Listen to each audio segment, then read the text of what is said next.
Rahubat Moisar, and welcome to another live reading.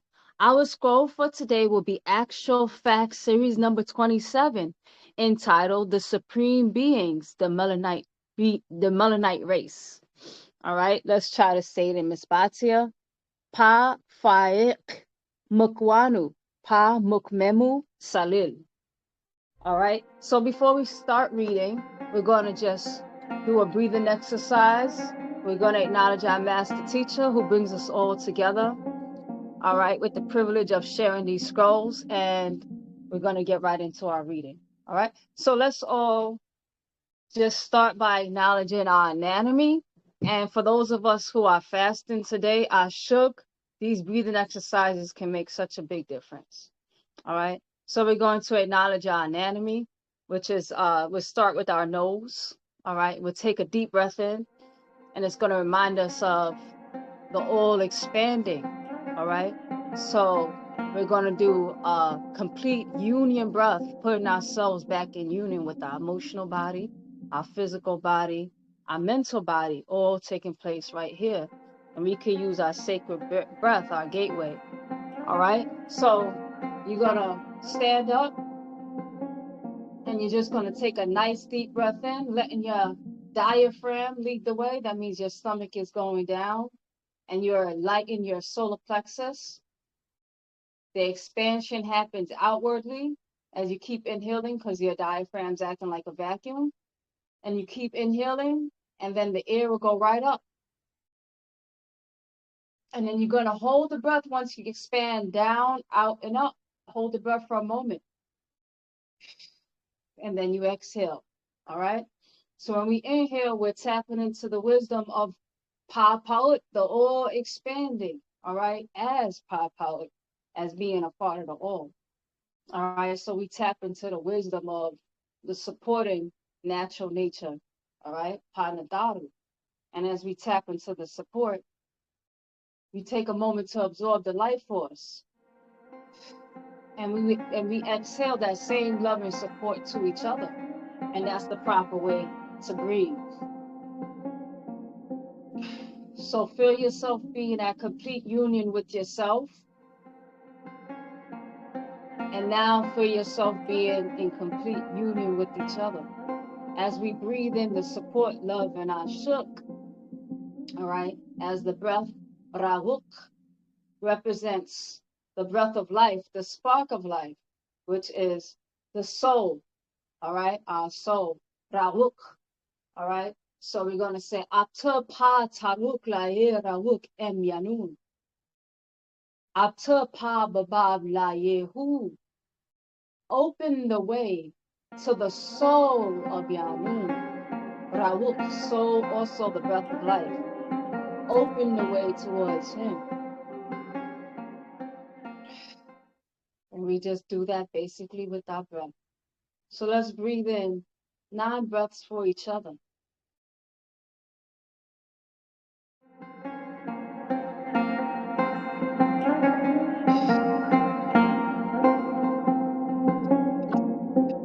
So as we finish up the 9 deep breaths, we're going to go right into our 3 breaths that Baba says to do every day, which is very helpful. All right. And those 3 breaths would be, of course, your cleansing breath. All right, as we ventilate our lungs.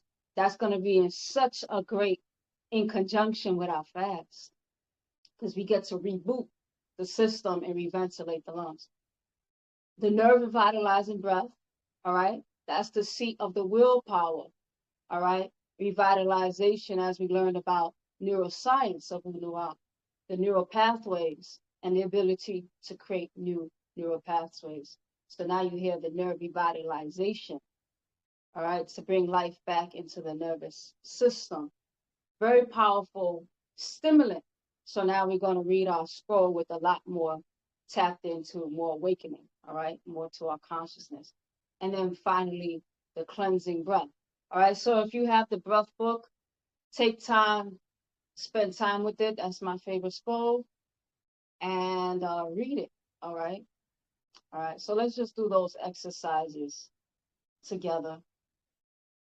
All right, So just make sure if anything was out of alignment, that's what the nine breathing breaths helps us to do.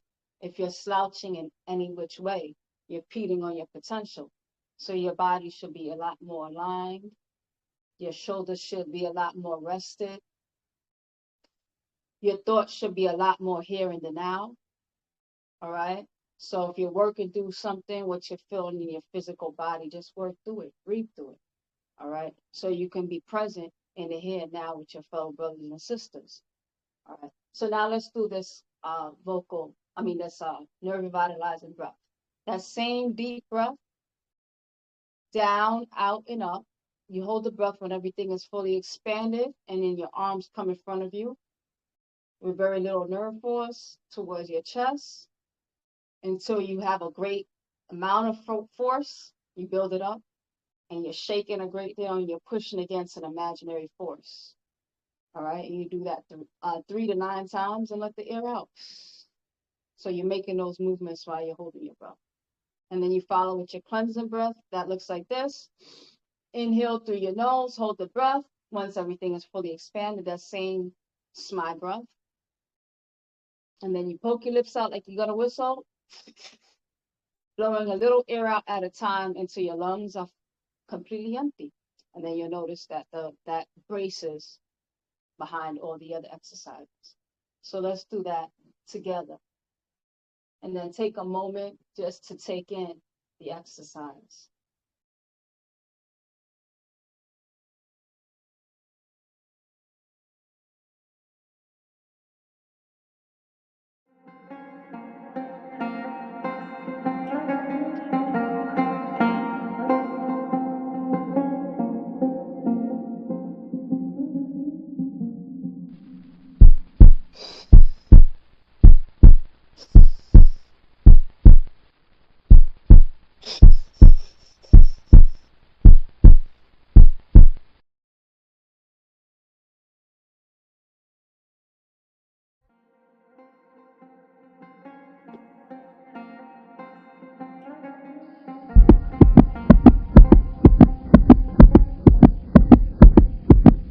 And just take note of what your body's doing today.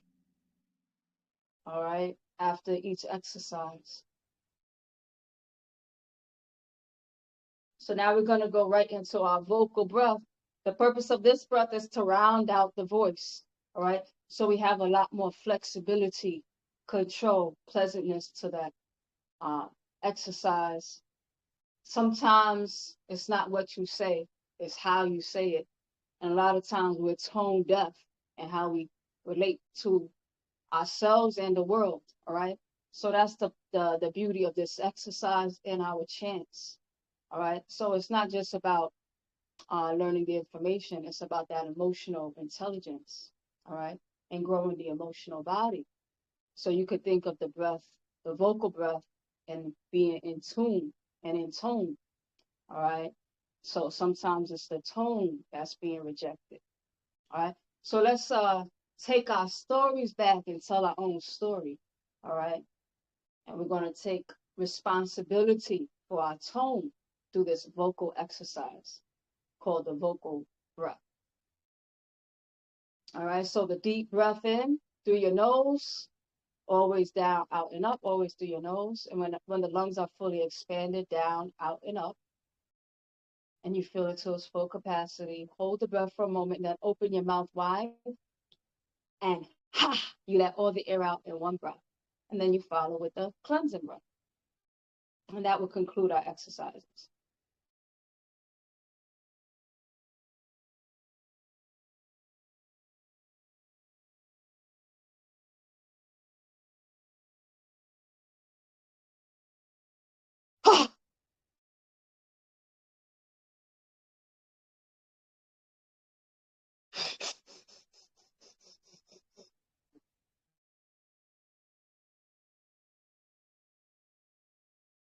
Now, all these beautiful exercises that is my honor to share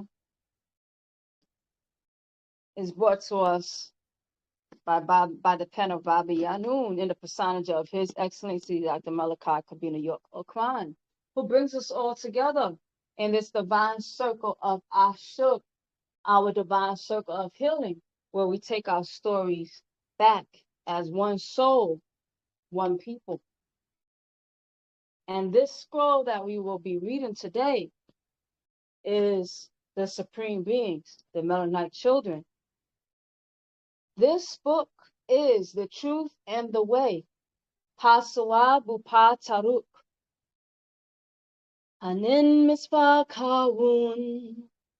Paa Taraq.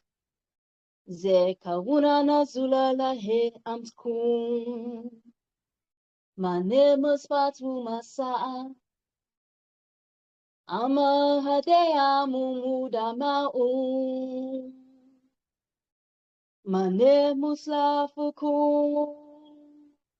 Unataru. Arjulaye nefashukum. Aufukshane kawunkum. Paa Taraq.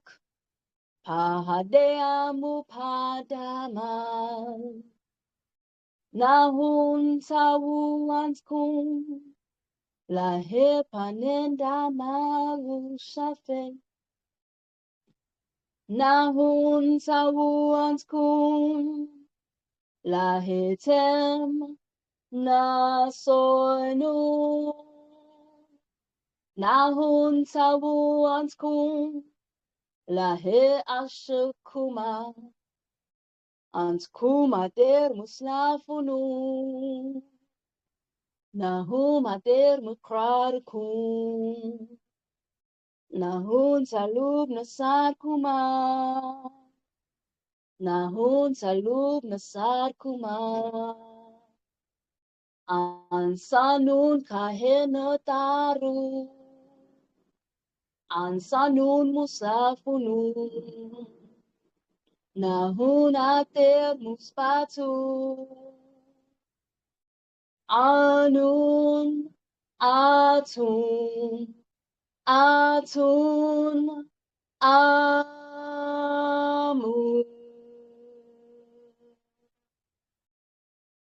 We are Sabians. Tawakun nataru, wumuntaru,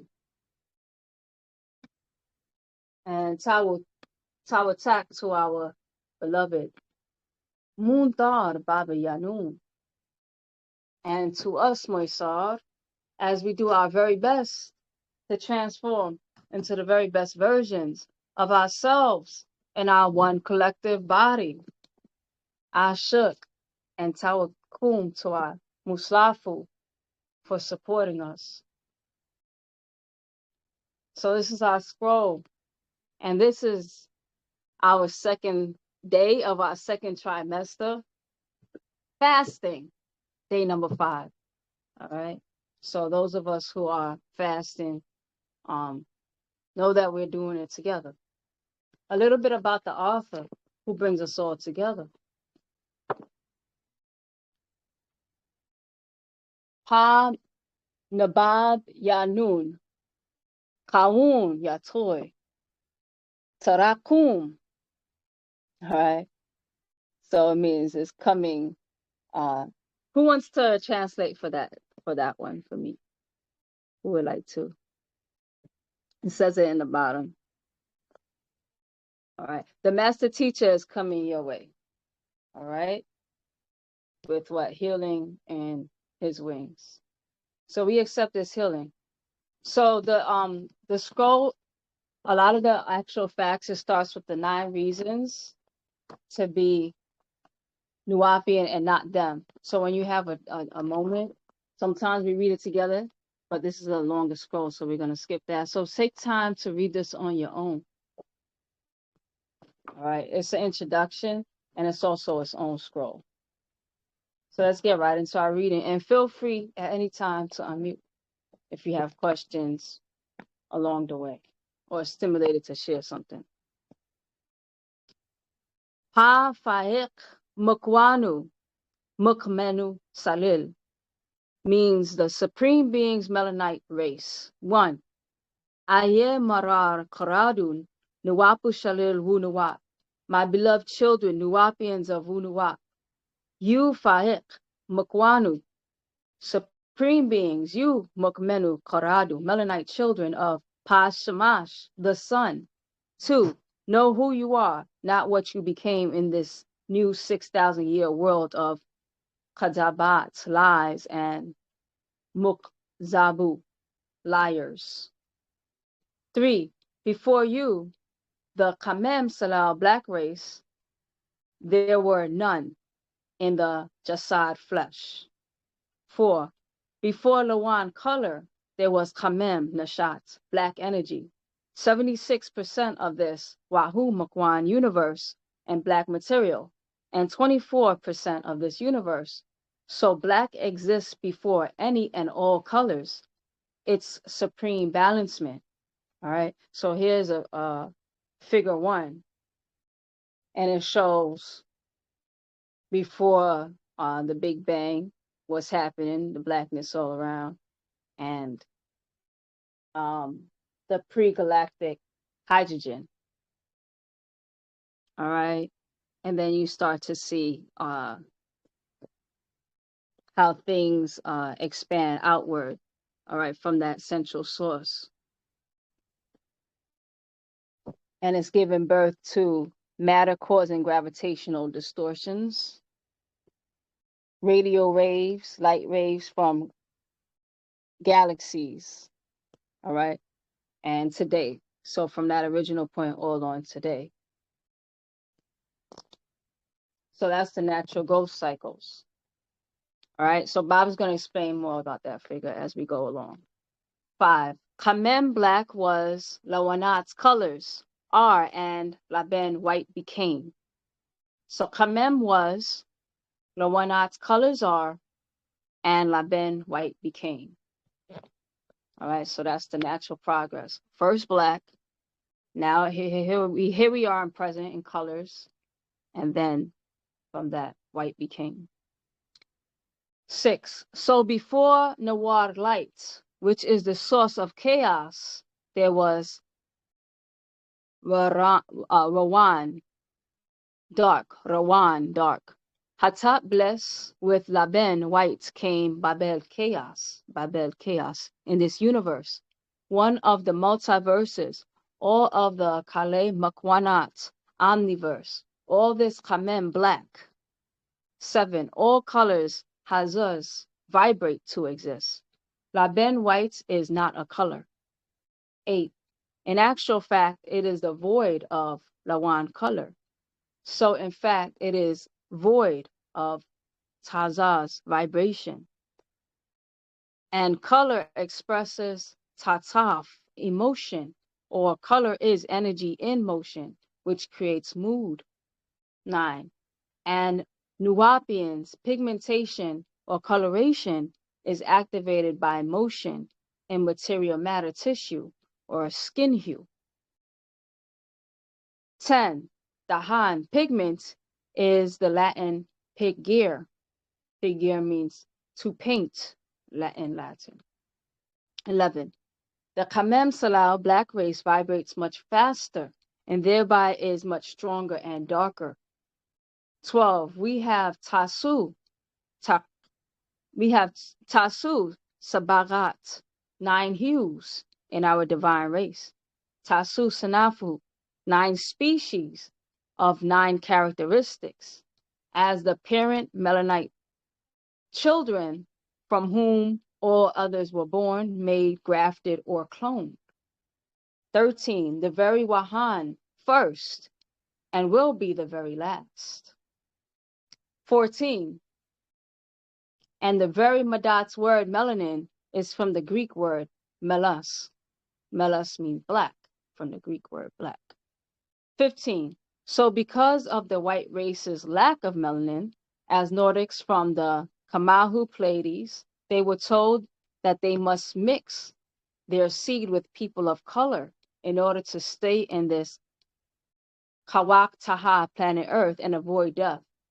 By way of melanoma, Greek melas, black, and oma means mass, a form of skin tumor resulting in skin cancer which is a malignant tumor, cancerous, carcinogenic, or virulent.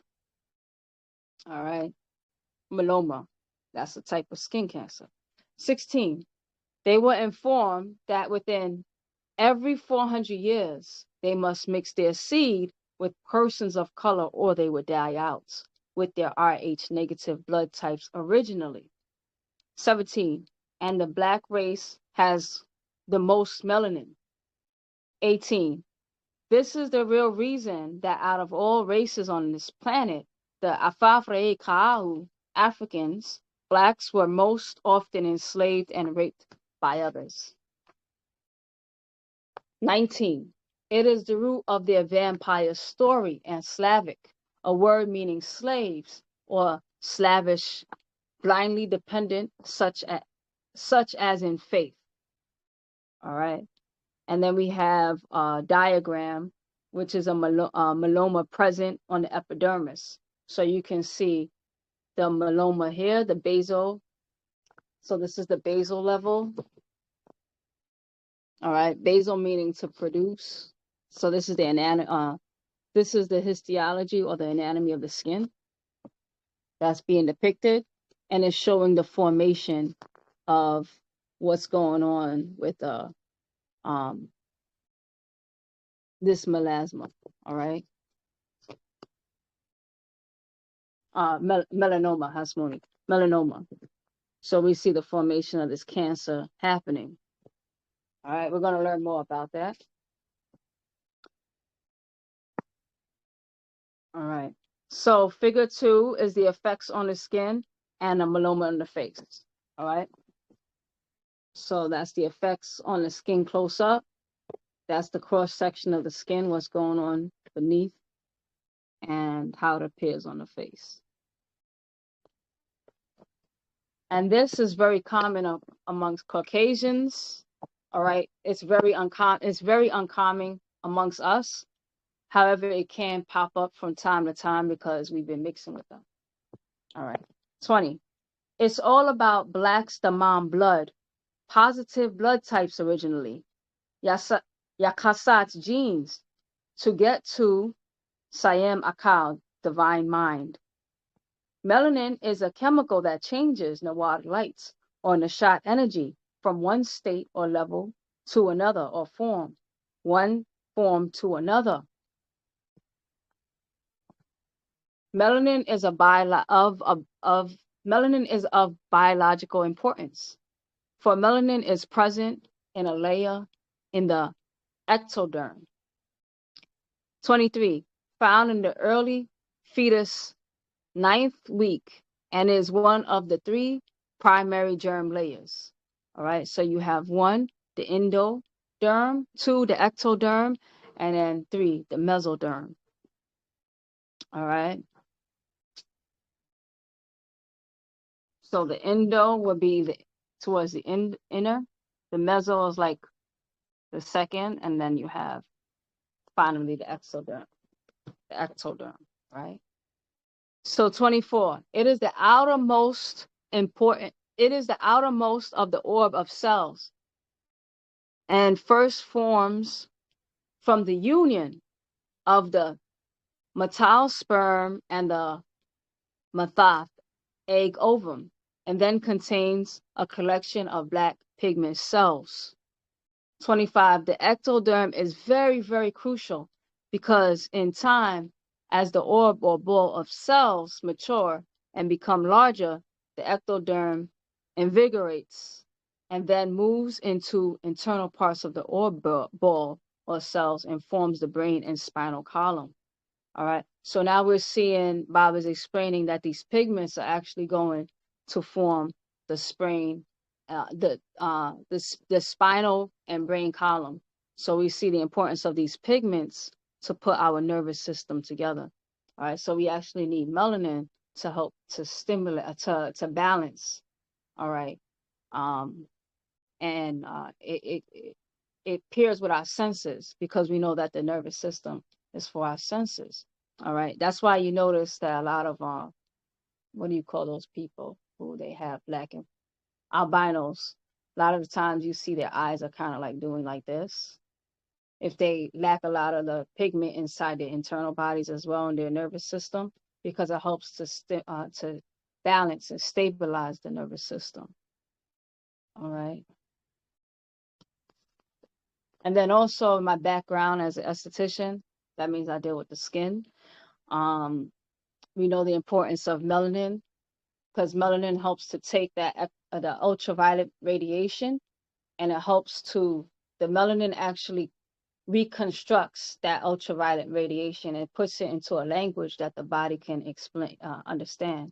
So it turns those light waves, as Bob explains, into energy, and that's how it's working. So your melanin is helping to synthesize that heat that's given off by the sun. So if you lack the melanin, then the UV rays can just go in and scramble your DNA.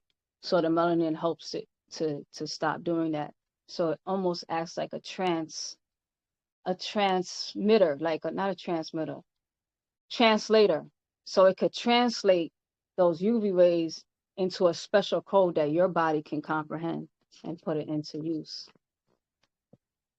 So that's how melanin is interacting, right? So 26. So nuwapu of wunuwa, it is very important.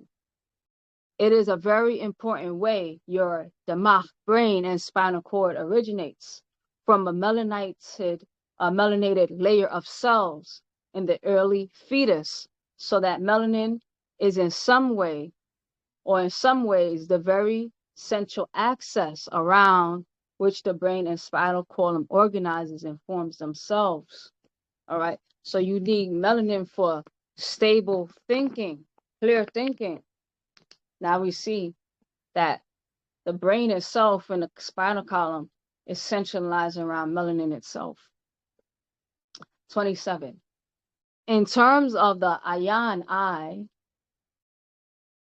yazan ear, bashar skin, anti-cancer, anti-age, melanin in the damag brainstem, to being a shaye gateway to the unconscious.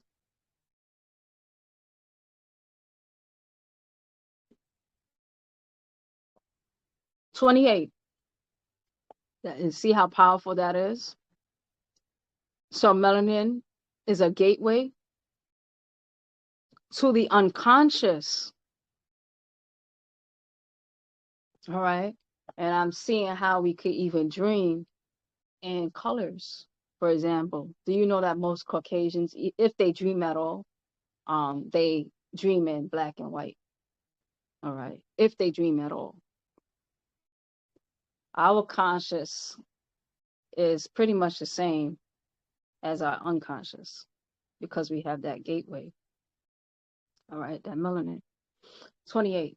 There are so many areas of the human body in which melanin plays a very critical role. 29. Melanin, and I like for anybody, if you know about melanin, I know a lot of us has taken time, feel free to unmute and chime in and share. All right. 28. There are so many areas of the body in which melanin plays a very crucial role. 29. Melanin is, in actual fact, the final common pathway for many of the most important neurotransmitters of the brain. We're going to learn what those neurotransmitters are. 30. Such as the catecholamines. Then you have the epinephrines. Then you have the norepinephrines. You have the endolamines, serotonin, which we know about, which we learn about in natural ether energy, right? And melatonin, and on and on. All right. So the neurotransmitters, melatonin and serotonin. This is just a little quick pop quiz. Who can remember the melatonin and the serotonin and how it links to the melanin and in which way?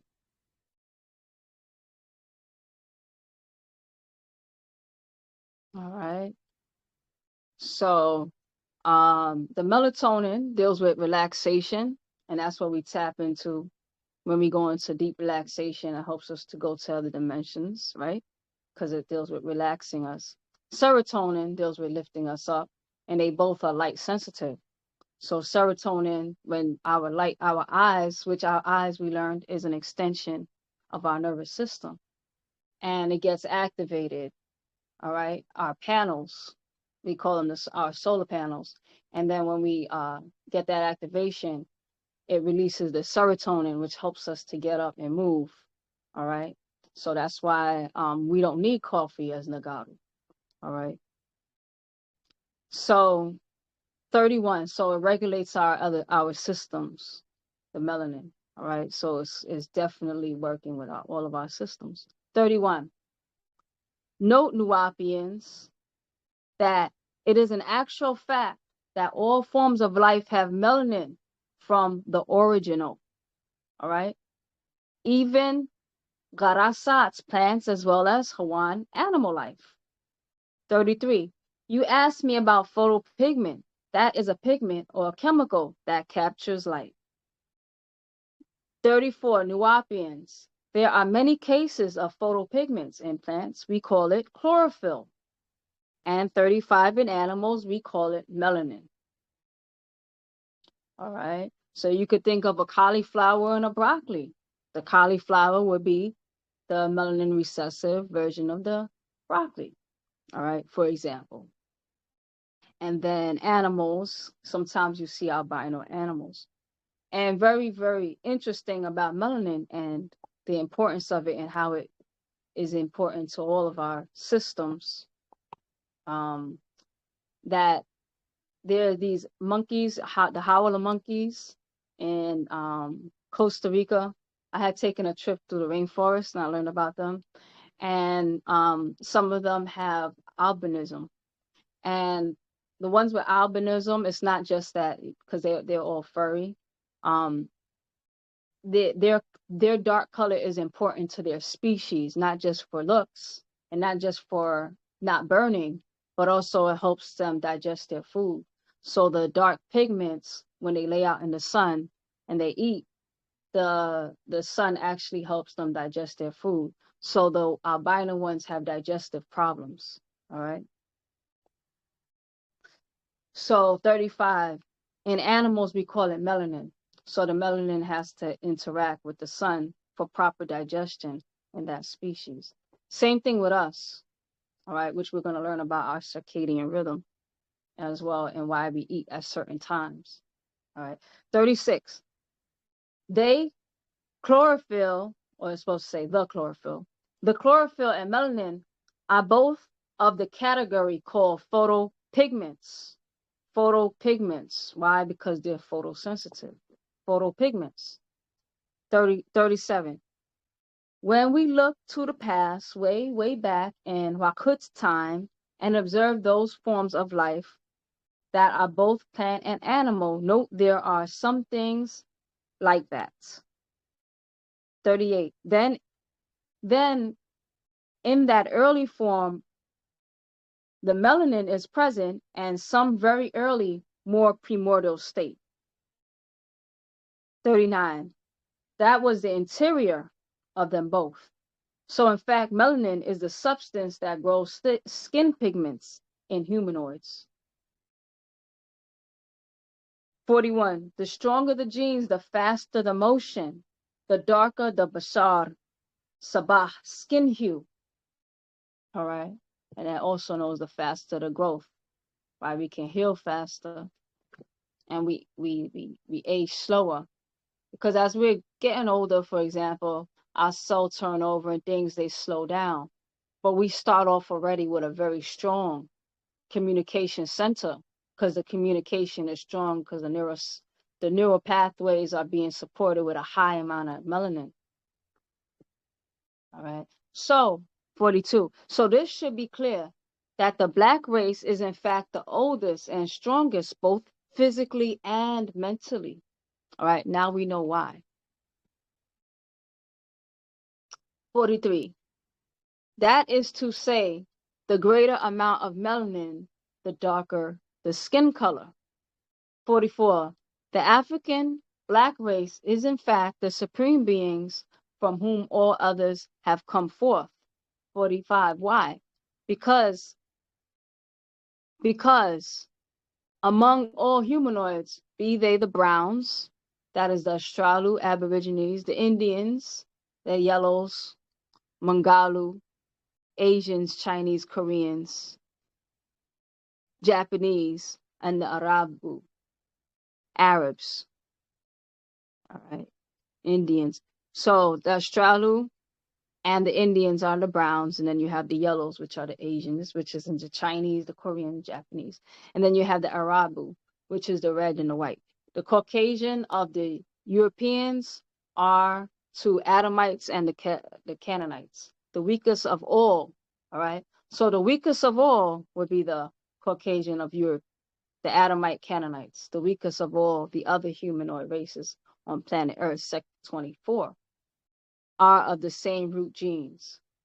46.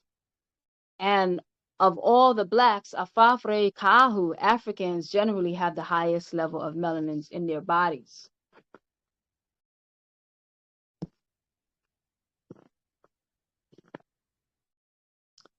47. And Nuwapians, because the Damach brain and spinal cord have a melanated origin, the fact remains that black people have the highest levels than others. All right. So you're going with the origin of the people, which is the first race we know, scientifically proven nowadays that Africans predate all others. And as the root of growth itself comes from melanin, so the root would still have the highest concentration if you just go by that reasonability. But just looking at us as well, things happen to us along the way, but generally Africans have the highest amount. 48. Black people of African origin are physically and intellectually more advanced than the other races, and their strength is revealed by their nappy hair texture. 49. As you see, even newborn black babies may have thin to curly fur, and as they grow stronger, their farar or fur transforms into nappy wabar hair. From 6 to 9 is shaped from the roots and are caused by their genes becoming stronger. 50. So make note, Nuwapians, of that, which makes the African black race unique, the Nagaru Negroids, who are the only race with 9 ether wabar hair. All others, as well as animals, have 6 farar, fur. All right, so you have Caucasians depicted on the bottom, you have some Nagaru babies on the top, and it just shows the different stages. Some of us are born with curly hair, but some of us is straighter when we're born, and it will curl up as our genes become more activated or stronger. All right, whereas the Caucasians stays flank. 52. We as the African black race have much more brain powers, and we have a wider array of options of our behaviors and sakamat's powers to reply to, and are able to experience a much wider array of inputs.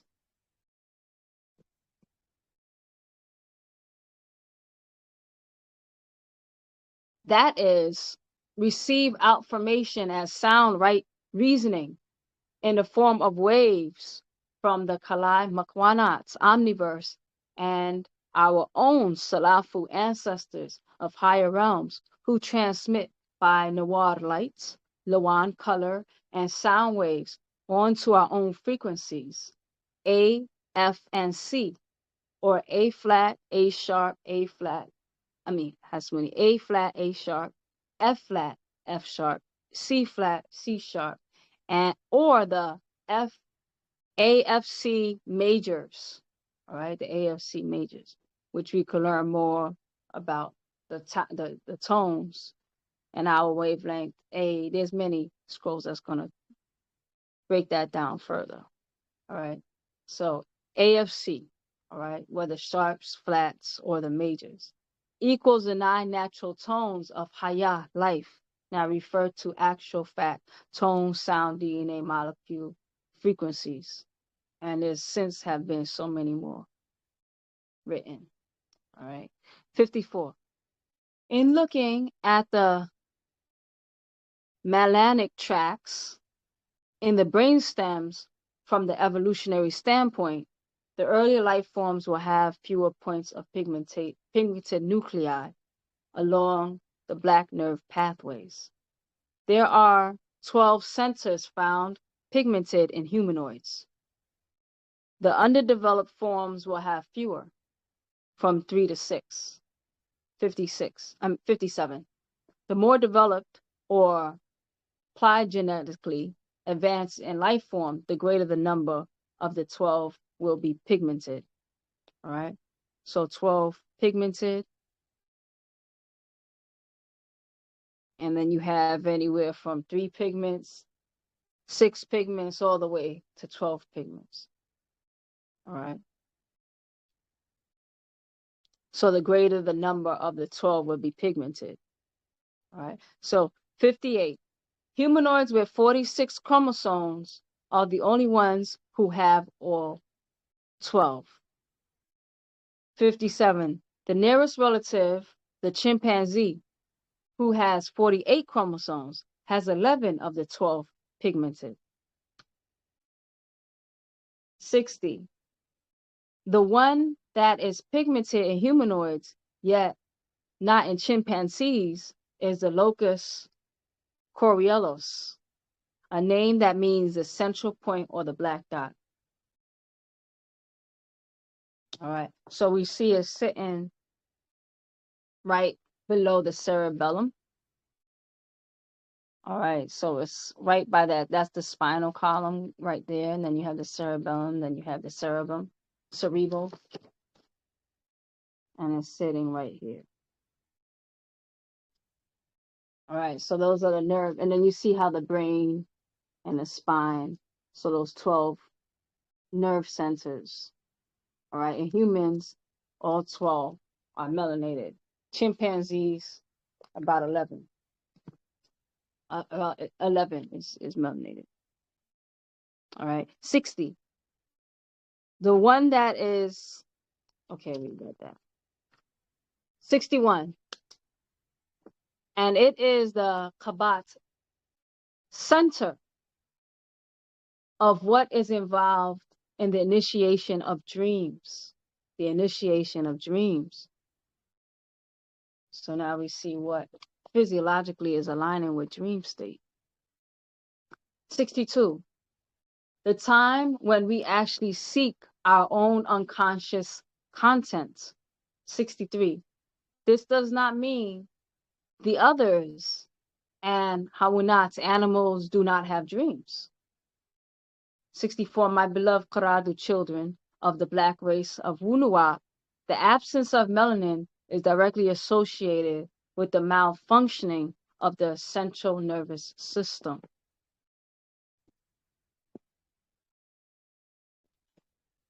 This is why the lighter person, the more spasmodic paralysis. All right, spasms like moving uncontrollably, spasmodic.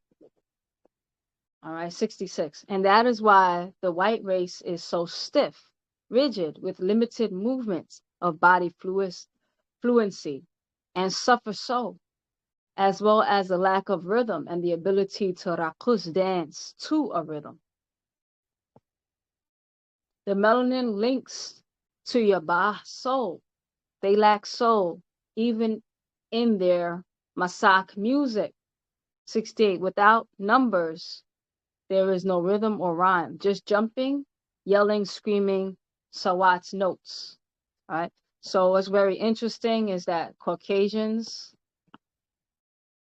they have to count music. 1, 2, 3, 4. 1, 2. And then for Nagaru, all right, when we're operating within our Nagaru state, we should be more into the feeling so we can move right along with the rhythm without having to count it. All right. So their inability to kind of sync with the rhythms, and this is a reason why. All right, so they without numbers, they're just going to be screaming, all right, and jumping and yelling. 69. This is the results of the white race's low level of melanin and must avoid the sun's direct rays, which can and will kill them. 70. So, in fact, the presence of melanin and how much is in the Khatat's body is directly associated with the proper functioning of the central nervous system. All right, so we're going to look at another diagram. That's the central nervous system. The complex of nerve tissues that control the activities of body in the vertebrae. It comprises the brain and spinal cord. All right. So we're going to look at the nervous system. And of course, the brain is part of your nervous system. And it's helping to regulate your speech, your smell, hearing. All right. So pretty much everything about you. All right.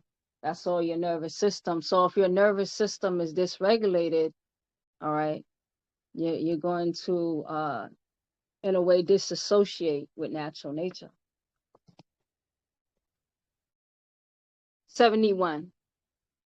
The disease, or better, the Lain curse of Barasi leprosy, does have an effect on their nervous system. 72. Leprosy is from leper or lepros, scaly or rosy, as in rose, rosy. From Latin rosa, and from Greek rodon. Rodon means red in Greek. Reddish, pink. White, rosy means ruddy. 73. White means fear. In their own words, in their own Bible, Leviticus chapter 13 spells it all out. 74. This is their curse, their disease. 75. In their Bible, Genesis chapter 9, verses 25, where Adamites, or the ruddies, as man, became Kaanu, Canaanites, or the white man lacking even more needed melanin in order to function. In Genesis chapter 9, verses 25. And he said, cursed be Canaan, a servant of servants shall he be to his brethren. 76. So now, the Laben Salau white race science is fading. The actual fact, is facing Hasmuni. Now the white race science is facing the actual fact. The reality that by its own self-defined standards, that the African Black race people are superior to Yarapu, European white people, in both intellectual potential and muscular coordination.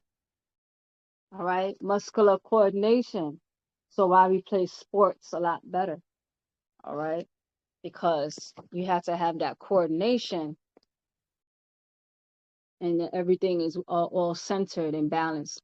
So anybody who knows the cerebellum, that helps with your balance, timing, and all that. All right. So you have to have a strong cerebellum to play sports, for example. All right. And then all the other functions, hand-eye coordination. All right.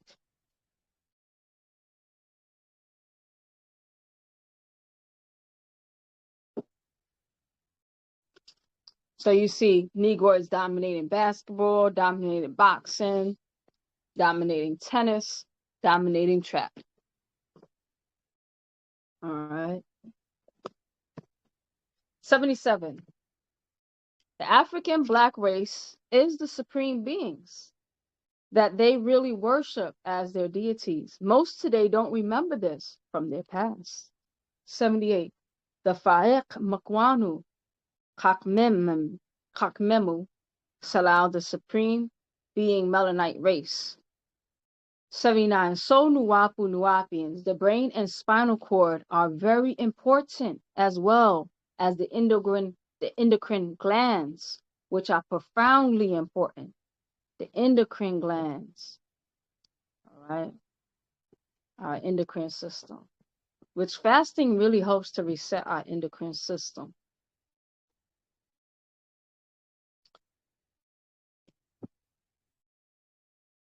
'80.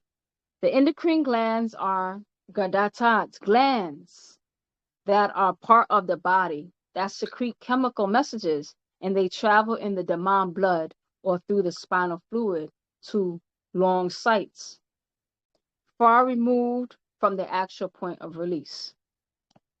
All right. So now we learn the natural ether energy that the Nagaru seats are actually the actual seats are our endocrine system. All right.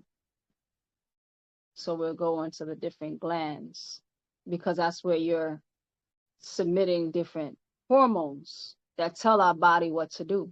It tells us to go to sleep, tells us to wake up, tells us to eat, tells us, all right, and it interacts with the world around us. All right. So everything from our testicles, all right, to our ovaries, to our pineal gland, all right, that's all your endocrine system. And when something is off, it throws off the whole body. So now we know we're resetting our hormones. All right. Why? Because the secrets are secreted from your very own. That's why these are activation tools, secretions, messages, your divine messages. All right. Turning these functions back on. So 81. So that is another aspect of the damach brain, in addition to the brain and spinal cord, which are axial cable type nerves.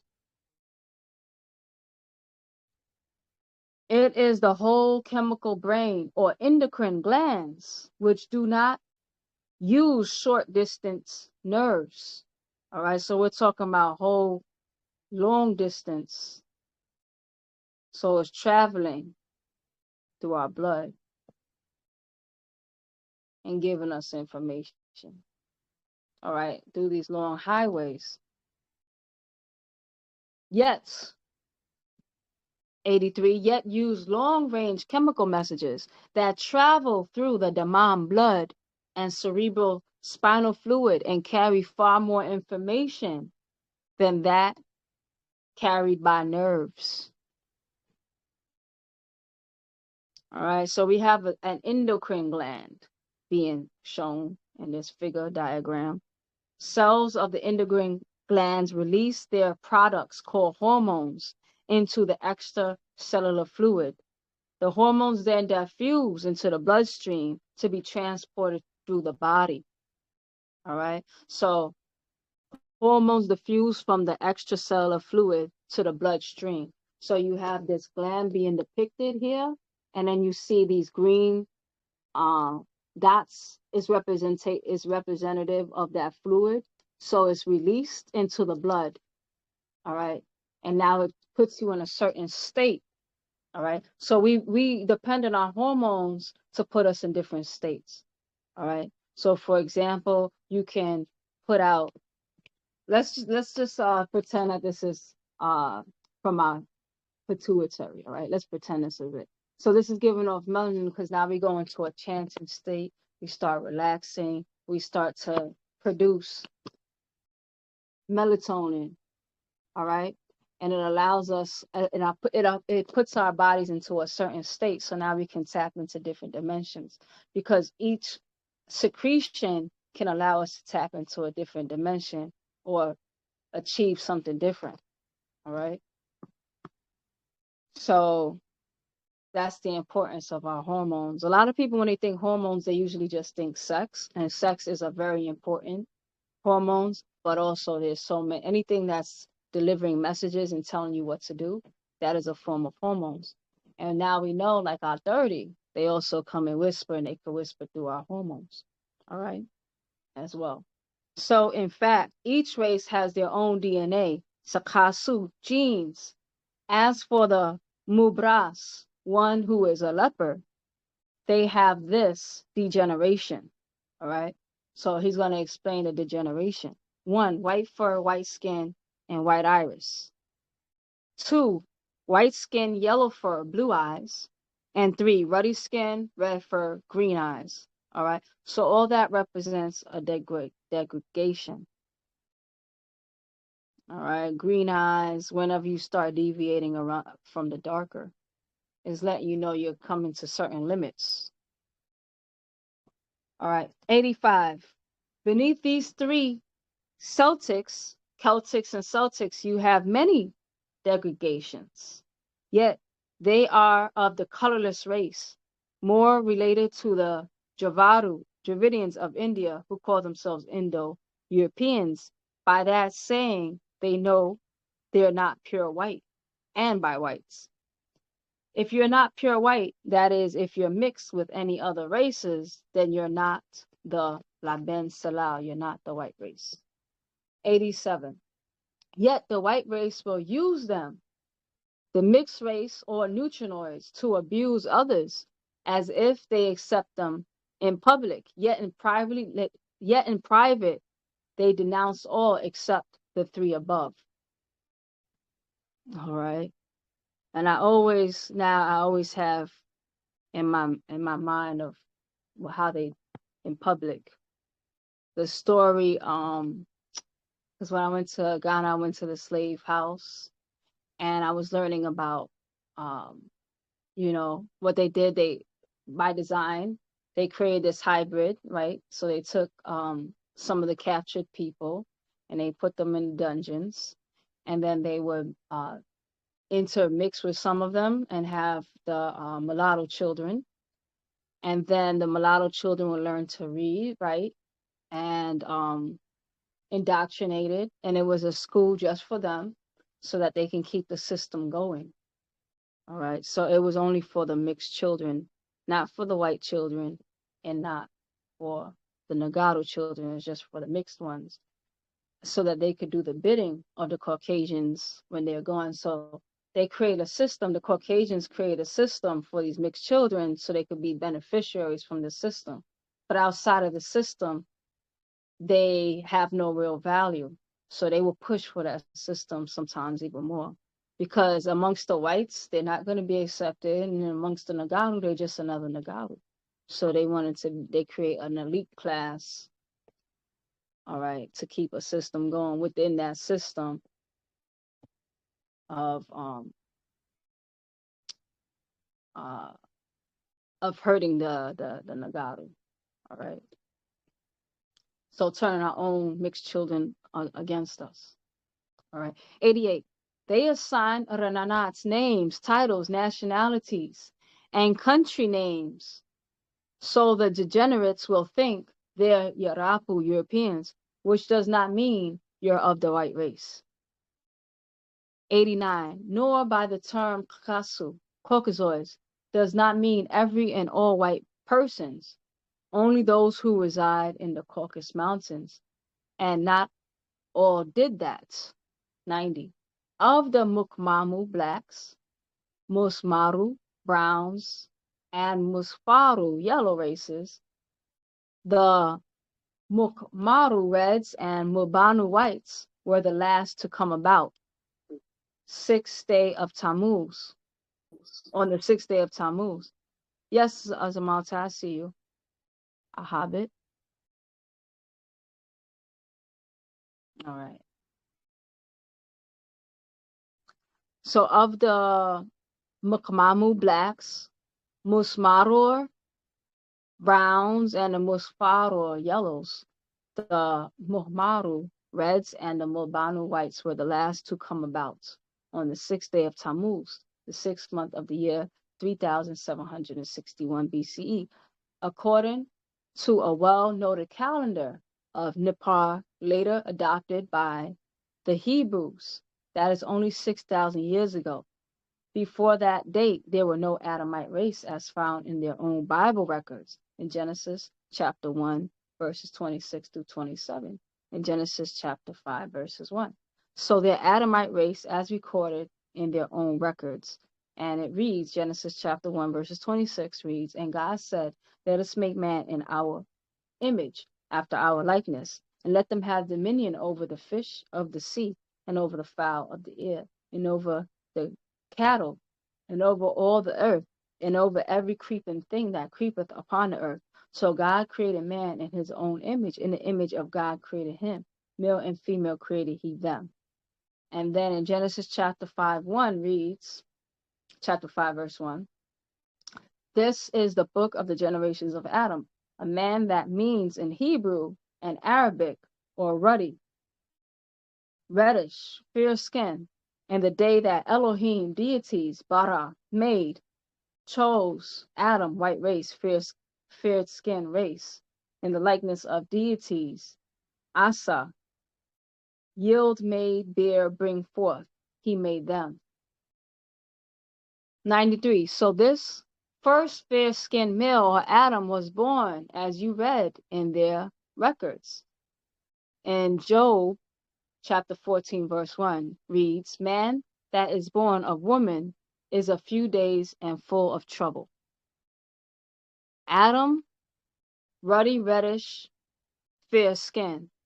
That is Yalad, to bear, birth, born of a Isha,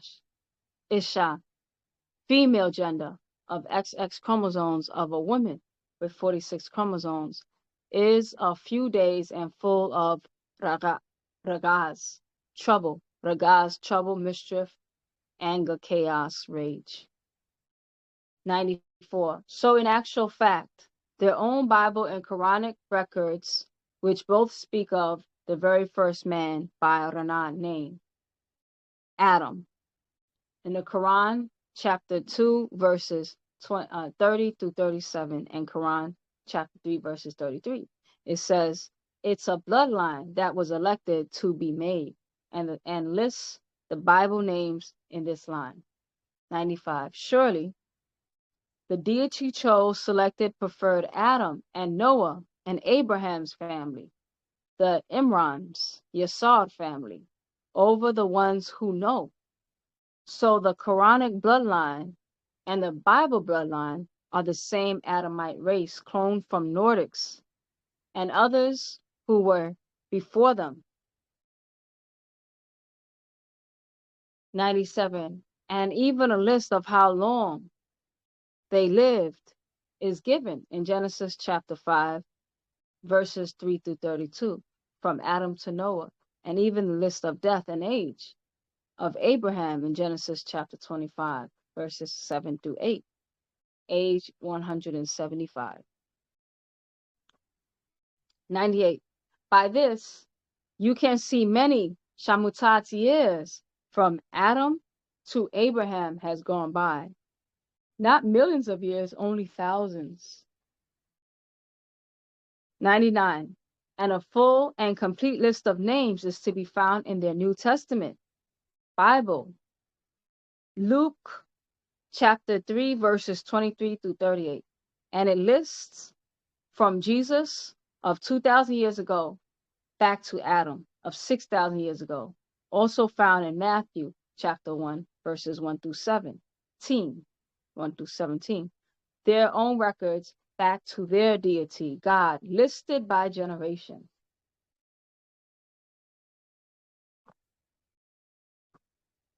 100. And by this, you can see and count that this race, the Adamu Salal Adamite race, was not millions of years old, as the bones found in Africa and dated millions of years ago.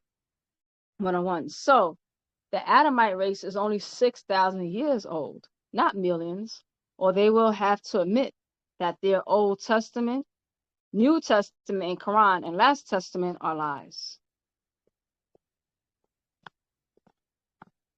102. And that would mean that the Bible and the Quranic stories are lies from liars and not true, and not the true story of Adam by a deity who made him in his and their own image and likeness. It's all made up legends, fictions. 103. So in fact, it's a true Rajal record, yet not of all people on Kawak Taha, planet Earth. All right. So we're facing a true record, but that record does not apply to everyone. All right, because you could just look at us and see there's different origins going on the planet, different beginning stories. 104. It's only the record of this one hybrid race of white people, Adamites, born weak and Jawed, wicked, in Genesis chapter 6, verses 5, in the Quran chapter 2, verses 30. 105. Their God, Caliphate, on earth, a successor of their own God, in Genesis chapter 1, verses 27, who gave them power and dominion over others, in Revelation chapter 13, verses 2.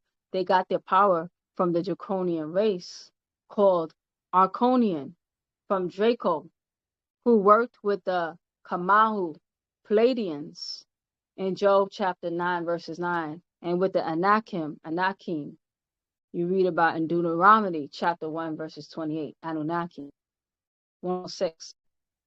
It was these who are the us, we who made first white Adam, the Anakim, or Canaan, Kamahim. Right? You have one, the Anaki, Aryan, number 2, and then number 3, the Palladian. 7. Called in the Bible Elohim, gods or elves. 105. Called in the Quran, God's Allah. That's the terrestrials who came and to this Kawak planet long before they made the white race hybrids. Born by unnatural nature imbalance, Yakasat genes of all kinds of diseases and deformities, with mental imbalances, a mean and hateful nature. All right. So when you start grafting, all right, it breaks the normal growth cycles. So you graft this, you can take a little bit of that, take a little bit of that, and that would by natural, even by their lack of melanin, but even just their graftations, is going to cause all kind of imbalances and deformities. All right. And it's encoded in their genes in so many types of imbalances. 110, it says of them in Genesis chapter 3, verses 15, their own God or gods put enmity, hate in them. So they, by their very nature, are racist, hater of all others. And it reads, Genesis chapter 3, verses 15, and I will put enmity between thee and thy woman, and between thy seed and her seed, it shall bruise thy head, and thou shalt bruise his heel. 111. It also says of them in their Bible in Genesis chapter 6, verses 5, the wickedness of the Adamite right race was great in the earth, and that every imagination of the thoughts of his Ahbab hearts was only evil continually. All right, so think about something that's evil, how we define evil. Is it bad to yourself? Is it bad to others? Is it bad to the planet Earth? All right, to nature. Is it bad to nature? All right. And they find all types of ways to degrade and deform and to violate themselves, others, and nature. All right. So their imagination is constantly out of tune with nature. All right. 112. That is their own Bible's words on the Qaradu children of Adam and Eve. 113. You see Adam, Cain, Abel, Seth, Enos. And that far down, the daughters of Adam and Enos are called fair, white, in Genesis chapter 6, verses 2. That the sons of God or gods saw the daughters of Adam, that they were fair. 114. That term fair is used in the Bible with white, ruddy, ivory, over and over. So it means skin, Lawan, color. The white race as Adamites to Jesus the Nazarite. 116. Does the Bible say Nazarites were white? Yes. In the Bible, the book of Lamentations, let's read it. The book of Lamentations, chapter 4, verses 7 reads, Her Nazarites were purer than snow. They were whiter than milk. They were more ruddy in body than rubies. Their polishing was of sapphire. Who were these Nazarites according to their own Bible records? The color of snow, the color of white milk. They were ruddy. So yes, Nazarites were white people, fairer people. 117. Also, we see the use of it in the Bible book Song of Solomon, chapter 5, verses 9 through 15. What is thy beloved more than another beloved? O thy fairest among women. What is thy beloved more than another beloved, that thou dost so charge us? My beloved is white and ruddy, the chiefest among 10,000. His head is as the most fine gold. His locks are bushy and black as a raven. His eyes are the eyes of the dove of his eyes are the eyes of doves of river of waters, washed with milk and 50 set. Fitly set, Hasmuni, fitly set. His cheeks are as a bed of spices, as sweet flowers. His lips are lilies, dropping sweet smelling myrrh. His hands are as gold rings set with beryl. His belly is a bright ivory, overlaid with sapphires. His legs are pillars of marble, set upon sockets of fine gold. His countenance is in Lebanon, excellent as the cedars. All right. So we read the description of someone talking about somebody else. Based on this description, I'm hearing somebody who's mixed. All right. They have some Caucasian features in that mixture, though. All right.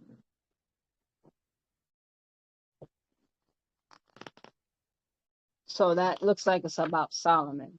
So 118, and this is Solomon. Wake up, my people. These are whites. Lebanon is from Laban, whites in Hebrew. He is white and Jesus is from him. 119, so their Jesus, not the real one, their own was Laban white. 120, they show you this over and over, yet you want him to be Kamen black, the seed of David, right? Look back at 1 Samuel chapter 16, verses 12, which reads, and he sent and brought him in. Now he was ruddy, and withal of the beautiful countenance, and goodly to look at. And the Lord said, arise, anoint him, for this is he. And 1 Samuel chapter 17, verses 42 reads, and then the Philistine looked about and saw David, and disdained him, for he was but a youth and ruddy, and of a fair countenance. All right. So David is ruddy, David is fair-skinned, and David is an Adamite. In 2 Samuel chapter 18, verses 1, also 2 Samuel chapter 14, verses 27, 1 Kings chapter 1, verses 3 to 4. And if you look back in the Bible, you see just who is listed as fair-skinned or white, reddish, red, not black, not brown, not yellow. All right. So 1, the Africans are blacks. 2, the Aborigines Indians are browns, and Asians, number 3, are yellows. Not of these races. All right, so the Bible's not talking about those other races. Genesis chapter 6, verses 2. That the sons of God saw the daughters of men, that they were fair, and they took them wives of all which they chose. Adam's wife in Genesis chapter 12 verses 11 through 14 is Sarah, Isaac's wife. All right, chapter 24 verses 16. In Genesis also chapter 26 verses 7 is Rebecca. These are people of the Bible and Quran. Their books say they are not black. They are non-black. 122. You can't wish Abraham, Moses, Jesus, and Muhammad were black, yet their own sajalats, records, and safahats, books, in their own Lahaj language, said they were ruddy and white. 123. Yes, in Hadith, in Al-Islam, in Arabic, it says Muhammad was ruddy white by those who looked at him alive. They say he is not black, non-Negroid, not of our Salah race, yet of the Adamite race. And we'll read, it says, I saw Allah's messenger, and he had a white complexion and has some white hair. And Hassan B. Ali resembled him. All right. Amir B. Sa'id reported, I saw the messenger of Allah, may peace be upon him, pronouncing Taslim on his right and on his left, till I saw the whiteness of his cheeks. And that is from the Muslim, the Sihah Muslim 582, book 5, the Hadith 153. And Juriyari reported, I said to Abu Tufail, did you see Allah's messenger? And he said, yes. He had a white, handsome face. Muslim B.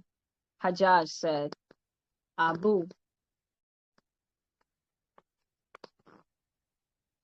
Tufail, who died in 100 Hijra, was the last of the companions of Allah's messengers. And that is from the Sihah Muslim 2348, book 53 of Hadith 129.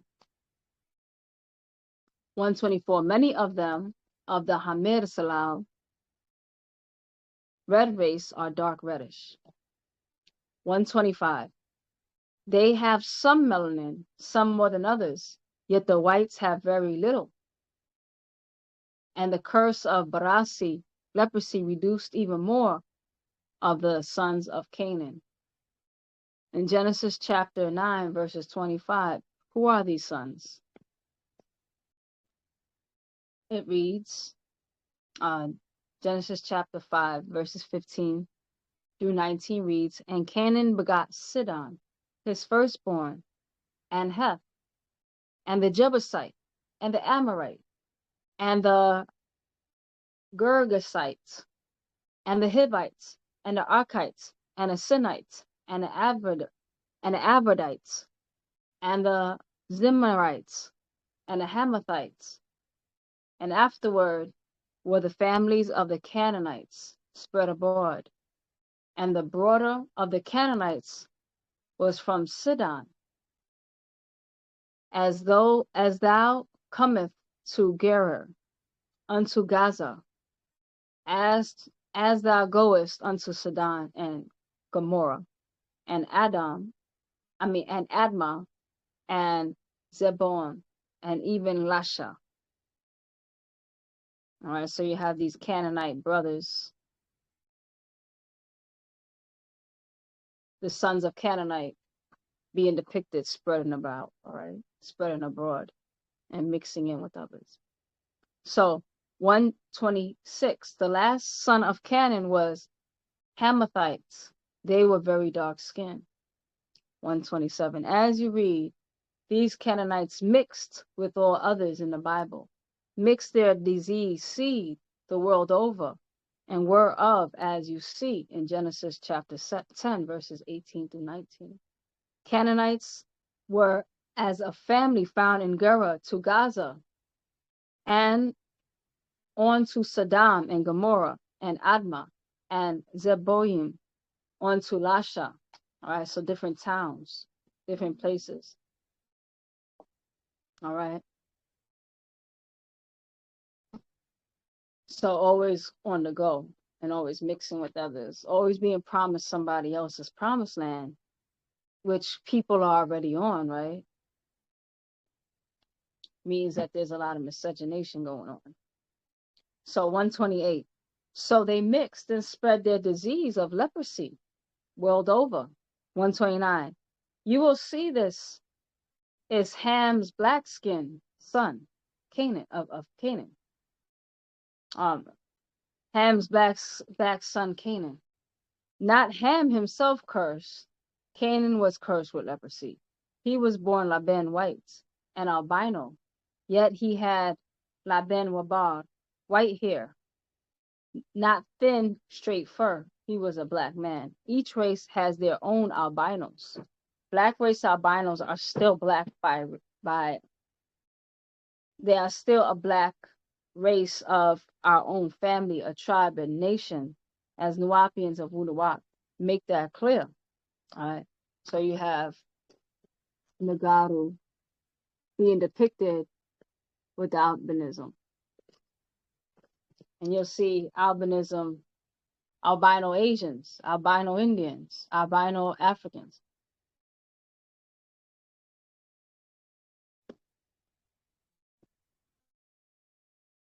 One 32. So the Israelite Hebrews mixed and married the Canaanites, as did the Edomites. So both Jacob's sons and Esau's sons mixed with them. 133. And they were the people of Sodom and Gomorrah. In Genesis chapter 10, verses 19 reads, and the border of the Canaanites was from Sidon, as thou comest to Gerar, unto Gaza, as thou goest unto Sodom and Gomorrah, and Admah, Zebium, even unto Lasha. All right, these different areas: Sodom, Gomorrah, Admah, Zobium, or Zebium, and Lasha. These are different places. So 132. Abraham was dark reddish, not black. 135. You will find that amongst them, for where they dwelt most of their lives, is open deserts and became sunburned.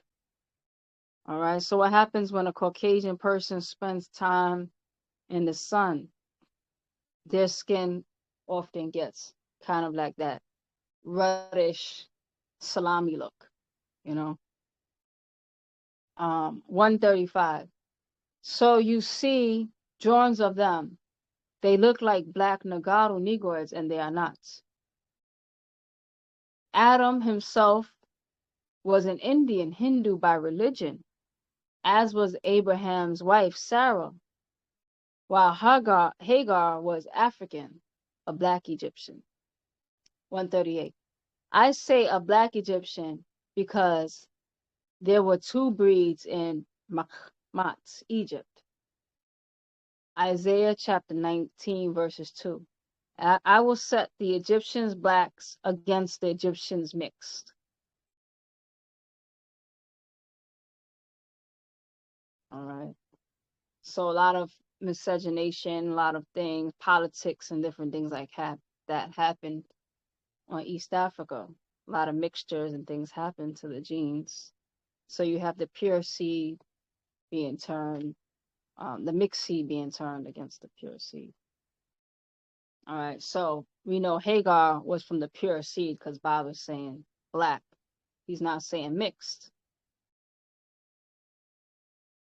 139. So many people invaded Makmat, Egypt, and pushed many southward to other parts of Africa, as far as Ghana, Mali, Liberia, Nigeria, Sudan, Kenya, and Ethiopia, all the way down from where we originated, Botswana. And we followed the Nile north to Zimbabwe on upward until we reached Egypt millions of years ago. All right. So you had people, different politics going on. All right. So encountering others. So let's look at modern day Africa today. So we're going to say Egypt is here. But originally, this was a black continent, all right? And we originate from down here. So Bob was saying where we originate from. And we moved up. Let me see how many. We moved up slowly, making up to Egypt as millions of years passed. So we interacted with many others. And for those of us who wanted to preserve our bloodlines, we either moved west, we moved south, and we were displaced.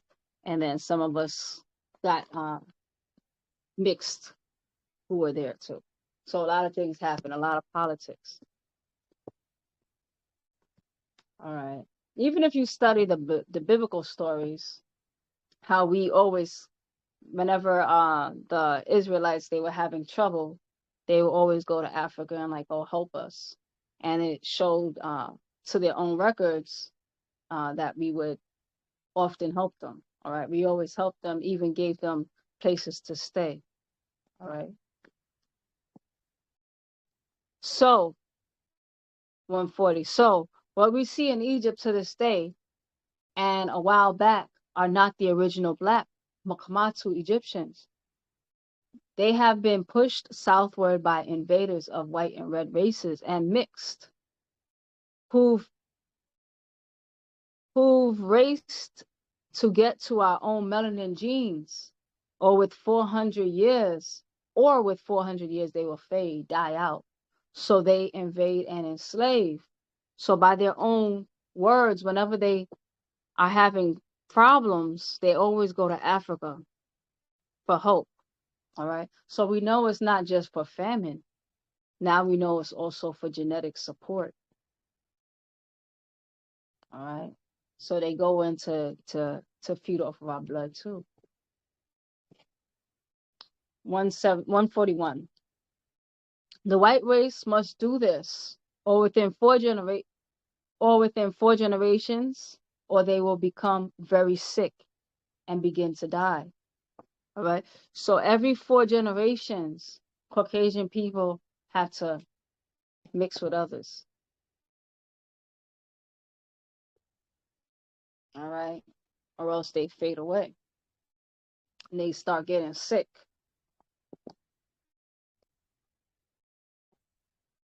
All right. So that's why when you look at during the slave time in America, they always depicted a black woman feeding white children. And it wasn't just because they said, oh, white women, they just didn't want saggy boobs, so they just had wet nurses. It wasn't just for that reason. It was because they noticed that the babies thrive so much better on the Nagaru milk from the Nagaru women. All right, because their milk was somewhat depleted like their genes are. So the milk itself supported, which milk, a woman's milk is created through the blood. So the blood transforms into milk for the baby. All right. So 141. The white race must do this, or within 4 generations. They must do this, or within 4 generations, they will become very sick and begin to die. So they advertise their Zazaz Tatu, women, on open media for all to take. All right. So that's why they pick these Cinderella stories and all that all throughout Africa to make their women more appealing. All right. And a lot of these women actually, they travel for sex, you know. They have sex tourism and they go and they pick out the males that they want. They do that in Jamaica too. All right.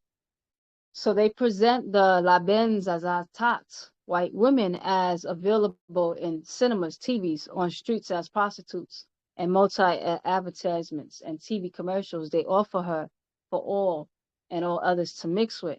All right. So that's why they're doing it. 144. You see this in their Bible in Revelations chapter 17, verses 1 through 7. They present her as a harlot, and she is always naked and nude. They teach their daughters that you can have boyfriends before marriage, from one to the next, and this is okay with the right race in their religions. All right. I was even looking up Marilyn Monroe. You know, she represents their standard of beauty, their beauty system. But if you look at Marilyn Monroe, she was groomed. Like she went to a school for seduction. She was part of that. Like everything about her was created and coached.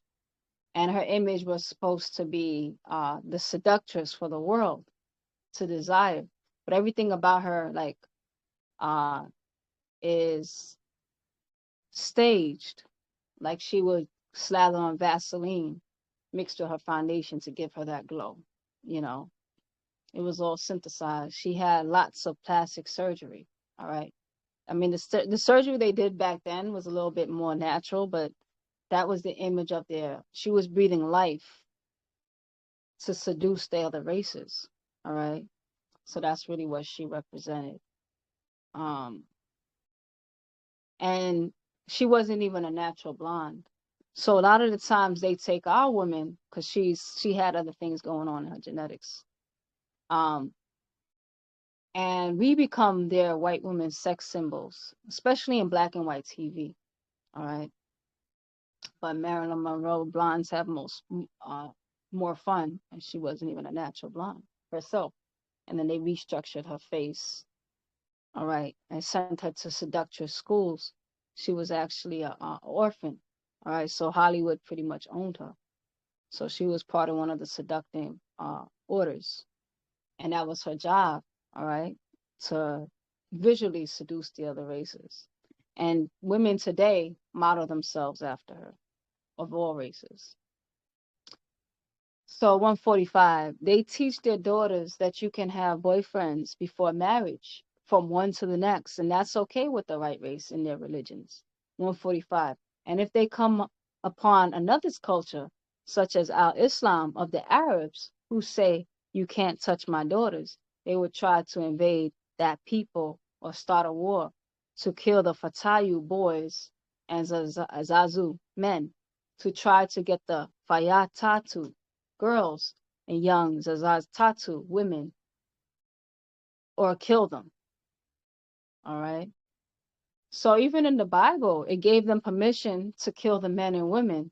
I mean, not to kill the women, to kill the men and boys and to take the women of their choice. That is in the Bible that they were given permission to do that. And you know, anyone who's not offering their women freely, this is the reason why now, because they need to get into the blood. All right. So 147, this is their way in the Bible and Quran. So you see this, such as in the Bible in Deuteronomy chapter 12, verses 3, which reads, and ye shall overthrow their altars and break their pillars and burn their groves with fire, and ye shall hew down the graven images of their gods and destroy the names of them out of that place. In Deuteronomy chapter 12, verses 29, verses 31 reads, when the Lord thy God shall cut off the nations from before thee, whither thou goest to possess them, and thou shalt succeedeth them, and dwelleth in the land, take heed to thyself, that thou be not snarled by following them, after that they be destroyed from before thee, and that thou inquire not after their gods, saying, how did these nations serve thy gods? Even so will I likewise. Thou shalt not do so unto the Lord thy God, for every abomination to the Lord, which he hateth, have thou done unto their gods. For even their sons and their daughters they have burnt in the fire in their gods. I mean, to their gods. They have burnt in their fire to their gods. All right. So whoever these people are, they're offering their sons and daughters as burnt offerings. All right. So kill the men and keep the women for yourself, as in Numbers 31:7. So this is the teachings of the Bible and the Quran. Kill the men and breed with the women. All right. Anybody who followed the Arab slave trade in East Africa, all right, and knows the history of it, knows that the men, if they converted, all right, and they were also castrated, they can be granted their freedom. The women never, because the women would stay and they would make new children with them, and that would be a brand new race, all right. So kill the men or castrate the men, get them out the way, and then send them back. So they would go back, all right, as Moors throughout Africa to convert others. So they would have to denounce Africa and they would have to accept Islam, and then they can get their freedom. All right. So look up the Arab slave trade, but never the women. 148. So this is why in the West, they, the white man, will imprison or kill black men straight out.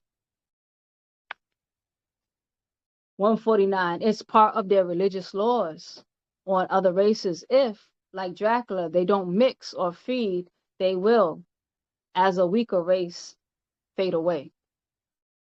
So as a weak genetic race, they will fade away.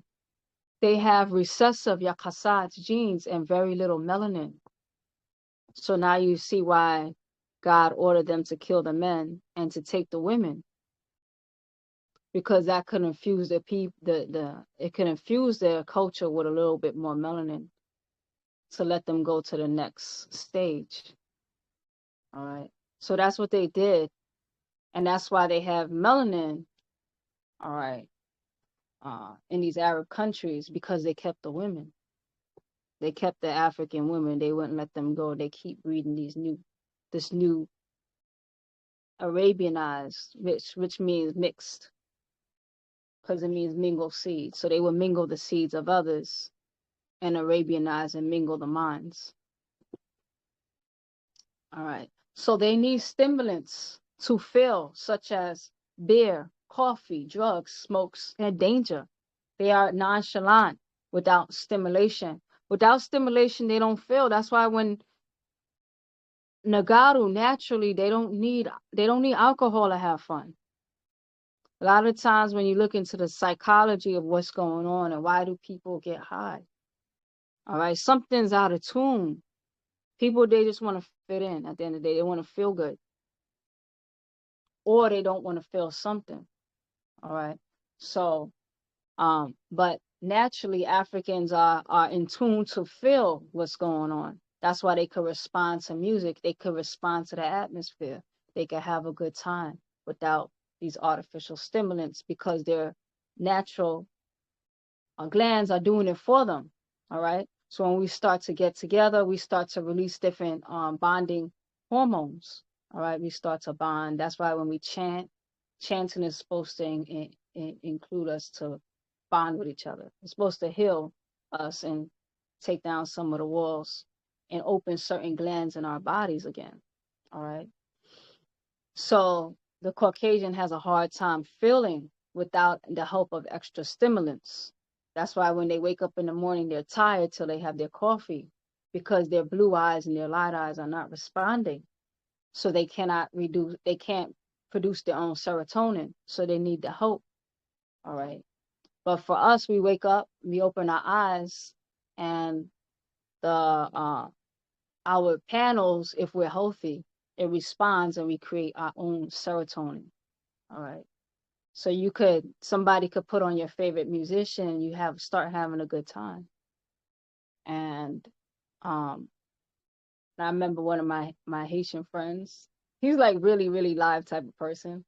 And he was hanging out with his white friends and they were just like, "What kind of drugs did you do? Let me get some of that." And he was like, I don't drink. I don't do any drugs. I'm just really having a good time. And they really couldn't understand how he could have so much fun without drugs. All right. So they need stimulants to feel, such as beer, coffee, drugs, smokes, and danger. They are nonchalant without. All right. Otherwise. So that is another way of saying that they suffer from psychometry. Not psychometry. Psychopathy. I meant to say psychopathy. Because psychopaths, when they do a screening, psychopaths have a harder time of responding to feeling things. They don't really feel as deeply as a neurotypical person will feel. So now you hear neurotypical, and then you hear neurodivergent. So something is off, like autism is a neurodivergent, uh, schizophrenia neurodivergent, psychopathy neurodivergent. All right. So something is deviating in that nervous system, and it makes you get messages differently in some type of way. All right. So they can't feel because of leprosy in the bashar skin of their jasad flesh. All right. In their skin, they're not able to compute messages. And now you see when the sun is going, or different things going in the atmosphere.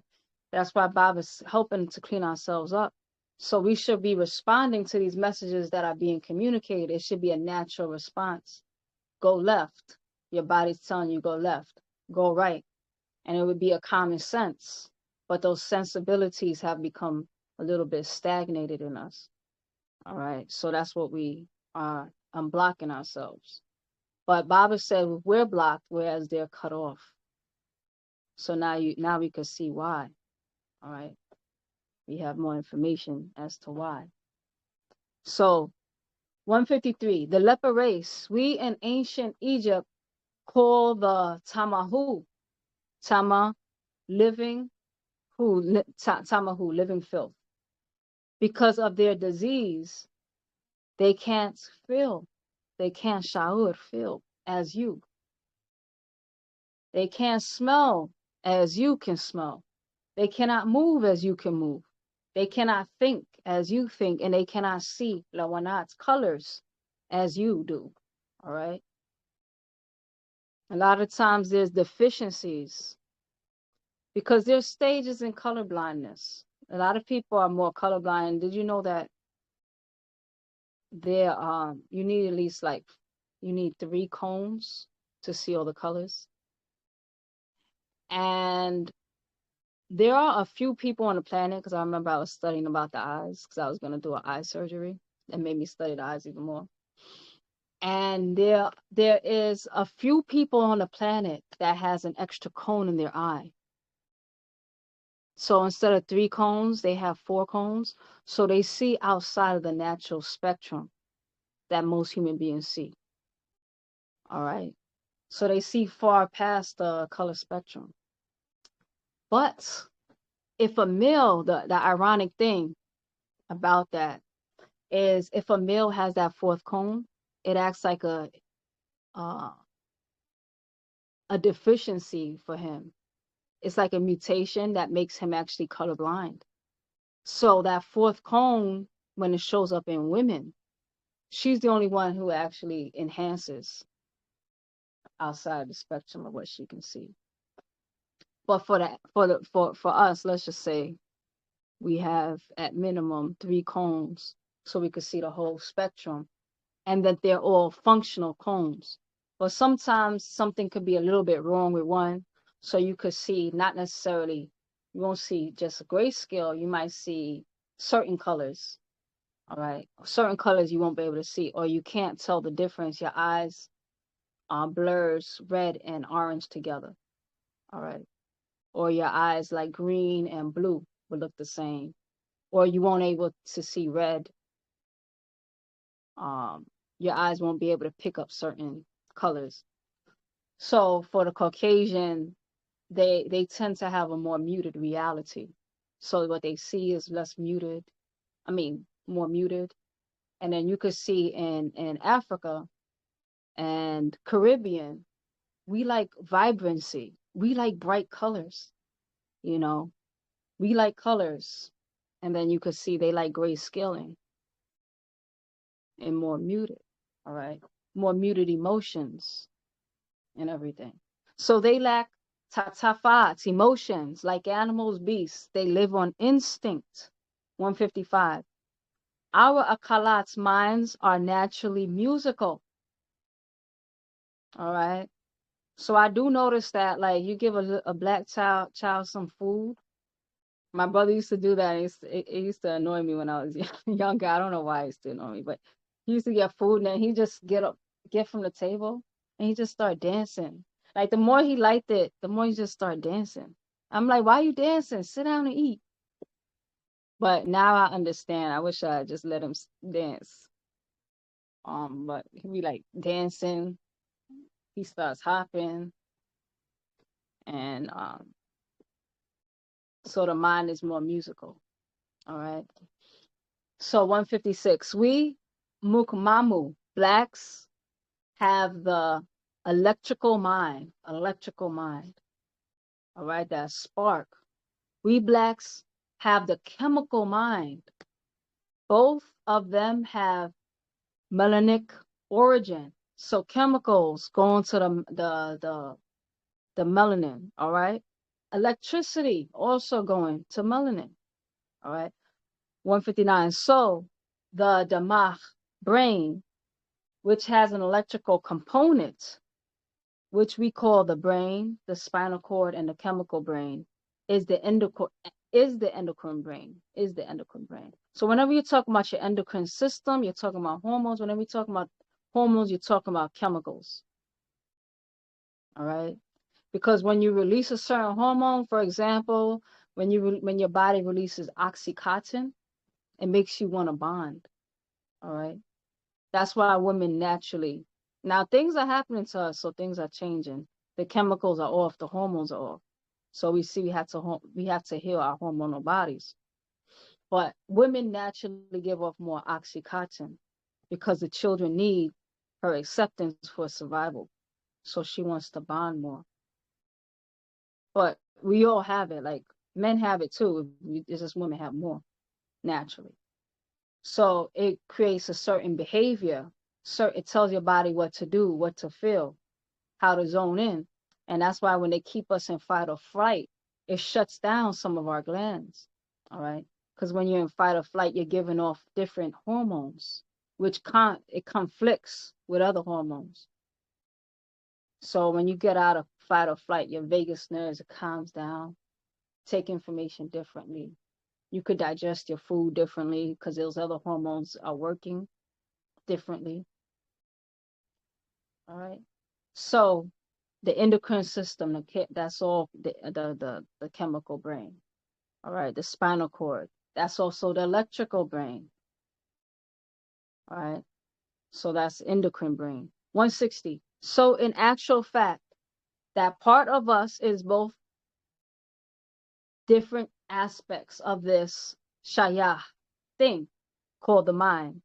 That part of us which is able to receive, spark, or any sensory experience, be it sight, smell, sound, wind, touch, and taste, order, or whatever it might be, and convert it into an idea. All right. So what happens? You take this outformation, all right? You interact with this outformation and it sparks an idea. So that's where you can see, oh, actually you're tapping into the wisdom of the overseers. All right. Natural nature. Bible says that our ancestors and nature has always been talking to us. We just ignored them for most of our lives. All right. So now you have an idea. All right. And now you are responsive. And now you see why Africans, they love that. So call and response. That's a big part of their culture, their music, call response. And we kept it. Even in hip hop, they be like, when you say hey, we say ha, you know. So now you see it's all about that responsivity. But with the Caucasians, a lot of their bodies, a lot of it is unresponsive. So now when you're reacting to something, they don't understand. They don't get it. All right.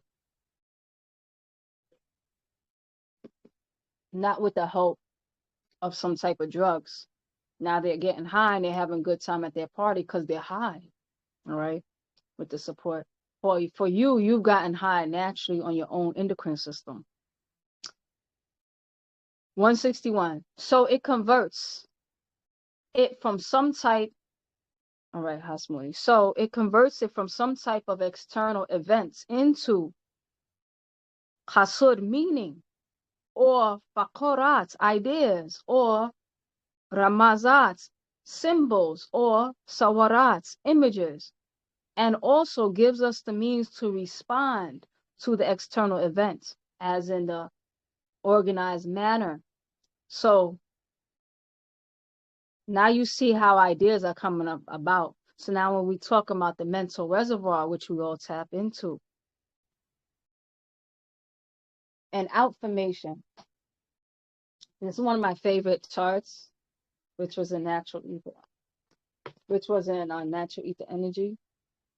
But I remember when Baba sent this out before before they released the book. He just sent this picture out, and it was one of my favorite things. That's why I framed it. And then you see the multiverse, and you have outformation, and then you have mental. But this is when you're sparking out. So when you're creating something, but you can also invert this. All right. And that's when you're getting stimulated from outside inspiration. All right. And then you translate that to mean something. And then you output that back out. So you could look at this chart. This is a fun chart to look at. And so now we can see how ideas come about and why Nagaru are more creative than everybody else because of the higher amount of melanin. They're a lot more sensitive to picking up and responding to the different stimuli, so they can move with the waves because they can pick up, they can sense things that others can't. All right. And also a good example of that, if you want a physical example of how the sunlight, ultraviolet radiation, how your melanin converts that ultraviolet radiation, and it actually goes to your own fat cells and everything like that, because the melanin communicates to your body now. So it got this blast of energy, and then your melanin comes to respond to it, and it says, what's going on? It has a conversation. So now your melanin actually reconfigures it, and it makes it mean something that your body can understand. And then it goes to your fat cells, and your body will produce its own vitamin D. So vitamin D is a response, right, for an example. So now you can see how you create your own vitamin D. You're actually creating it. It's a response, all right? So it's so much information, and your body moves, and that's the rhythm that it picks up. So it converts it into whatever else. Vitamin K is another example, all right? Potassium and different things that your body goes through as a response. So that is nature's call. The vitamin D is your response. So 162. So in that way, melanin is actually the way to that mental fact. 163. So Nuwapians, the point to consider is the actual fact of melanin being present in the Damah brain stem, almost as if it is the gateway or the gatat to the unconscious memory bank. All right. So that's what we were just depicting visually. So that is your gateway to the unconscious melanin bank. Now you know why Baba says to relax every day. He says take time each day to relax. And then you also learn how to concentrate, because you see that this affirmation can be concentrated to a specific point. All right. And then it can blast back out. So the abnormal states in which people have flooded their akalat's minds by the outpouring of unconscious content are conditions in which there is a large amount of melanin production in the damah brain. 165. And the brain is seated, your pineal gland, also called the pineal body, from the Latin pinea. Pinea means pine cone. All right. The pineal gland positioned in the center of the brain. All right. So let's find the pineal gland. All right. So here we go. We have the cerebellum. Then you have the, yeah, right here. And then the cerebral. And then over here in that little pocket, right there. See that red dot? That's where your pineal gland is going to be, right in the center of your brain. All right. And now that we know that it was that your nervous system grew out of melanin. All right.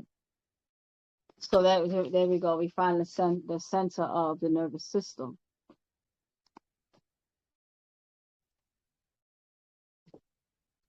So 166, a small pine cone body in the brain that produces a hormone. And Nuwapians, hormone is the Greek word of horme. Horme means impulse. An impulse means an impeding force or motion or effect caused by such a force. All right. So now, even what do you call the information as it jumps from one nerve to the next? You call that an impulse. So when that nerve responds to the other nerve, is passing impulses along. So again, we see Taraq, motion, as an emotional force. 168. At this point, we come to the intersection of science, religion, and mysticism, and extrasensory perception from the 5 senses up to the 9 senses. All right. So now we know that the 5 senses are all rolled up into one, which is what? Touch, right? So you have touch. So how you're smelling, those is it picking up those sensitivities? Your hearing is touching your ear, your eyes, those pigments are touching your eyes, such and such. Your actual feeling.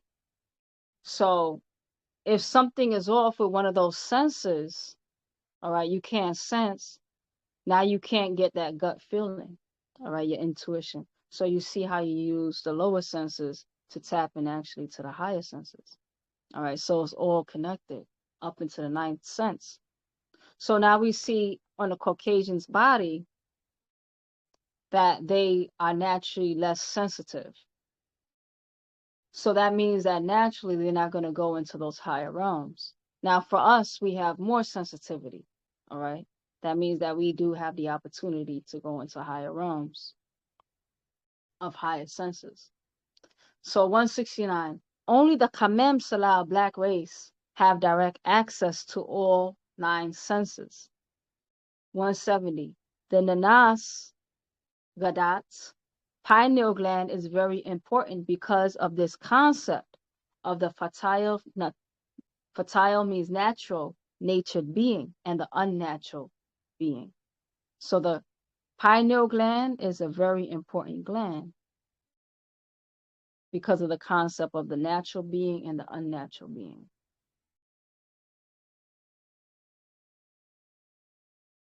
All right, so the natural being's pineal gland should be good because we know melanin birthed out the rest of the whole nervous system. So what was birthed out from their pineal gland? So all you got to do is look at the fruit to understand the tree. So the tree is most likely defective. So you have an unnatural being. So the fertile, natural, natured Mukwanu beings are the Kamem Salau black race. The unnatural nature beings are the Laben Salau white race. The natural nature person implies that one is in rhythm with the Wahu Makwan universe, or one is in rhythm with sunlight and shadow hours, or Kamemnus, blackness, and Rawennus, darkness. All right. So now we know what we're being called to do. All right. We're being called to get back in rhythm with the natural movements of nature. So now we see the importance of our circadian rhythm. All right. Now we see why Bible says chant at this time, 9 o'clock, 3 o'clock, 9 o'clock. All right. What's going on at those times? You just look at when we start asking questions and how it supports different things. Stop eating after this time. All right. Start your day by doing this. Things that we naturally knew. All right. But we followed somebody else's system who's already out of rhythm. And what did it do? It threw us out of rhythm. We don't know why we get up and drink Folgers in a cup. We just saw that commercial. It was very catchy. The first, what is it? I forgot that jingle. The best part, yeah. The best part of waking up is Folgers in your cup. I don't know why, but it's just so catchy and nostalgic. I think I want a cup of coffee. So I drink the cup of coffee and I get my body addicted to those impulses from the cup of coffee, and it's putting my own impulses to sleep. Now I can't respond. All right. I'm getting an overflooding of this. That's what they need. All right. So now we're becoming out of touch. So we're going to see the circadian rhythm depicted on page 25. So 174, the black race is in rhythm with the planetary Dawarats, cycles, every 24,000 years equinox, 24 hours of day and shadow time. And the Ma'adat, seasons. All right, so your body is always doing what is appropriate to do if you're healthy. A lot of us, we're not. That's why we fast during the solstices, and some of us also fast during the equinoxes. All right, 4 times a year seasonally, so that we could adjust better and get ourselves back in rhythm, because this helps to reset. That's the whole purpose, to get our circadian rhythm so our bodies can do what it's meant to do naturally. All right, you just know what to do. It's common sense. All right, a lot of times it's not common sense to us right now because we're out of tune, but that's what we're working on, healing. All right, so to be in tune with and in harmony with one's environment is a melanin reaction and action, okay, automatic. Unfortunately, a lot of us live in unnatural places. So we're in tune with the siren. I hear a siren right now. So I'm in tune with the siren, all right, which gives me a certain signal to my ears, to my glands. I'm in tune with the concrete buildings. I'm in tune as of right now. That throws off the natural. All right. And this is done by intention to a certain degree. So the nanas, gadats, pineal glands secrete hormones that determine and help set the whole circadian rhythm, being 24 hours, a sun cycle, in which the hormones and a number of glandular and organ functions actually go through a 24-hour cycle with the Kawaktaha planet Earth. All right. So think about it. We're even in tune. We're not just the day, the 24 hours, but the 24,000 year cycle. So as the sun, as we learn in other scrolls, as our relationship to the sun shifts and the energy actually being given off is changing, it's getting more. We're going into the sun cycle where the actual energy that's being emitted and hitting the earth is slightly shifting, getting more active. That means that our glands naturally would be getting more active.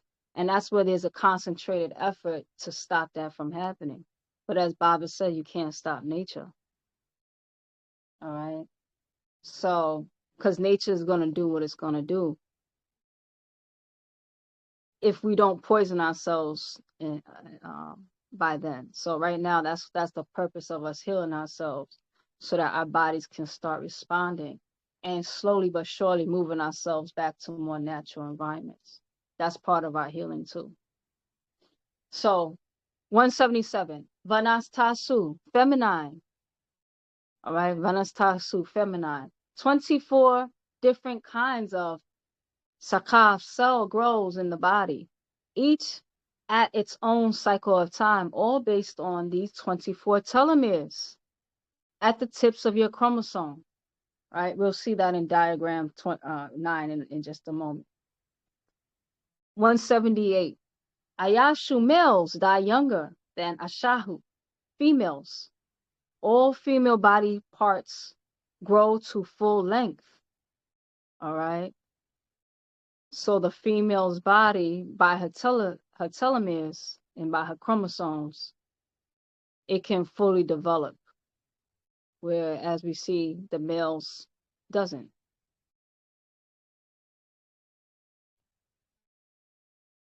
All right. So let's look at the circadian rhythm of what happens. So this is thanks to your melanin. Your body knows what to do, and it does it naturally. But our cell phones is throwing it off. These artificial lights is throwing it off, because when you put the light on, it makes you secrete the serotonin out of time, out of season, because you're supposed to be doing things in its season. All right. Everything has its season. And when you stay seasoned, right, then you're always in step. But I can't say I'm 100% in the rhythm, because I'm not, I'm still subjected to artificial things to a degree. But a lot of things are on point. I wake up the same time. For example, you should be having a bowel movement the same time of day. All right. Like your body should be on a rhythm. All right.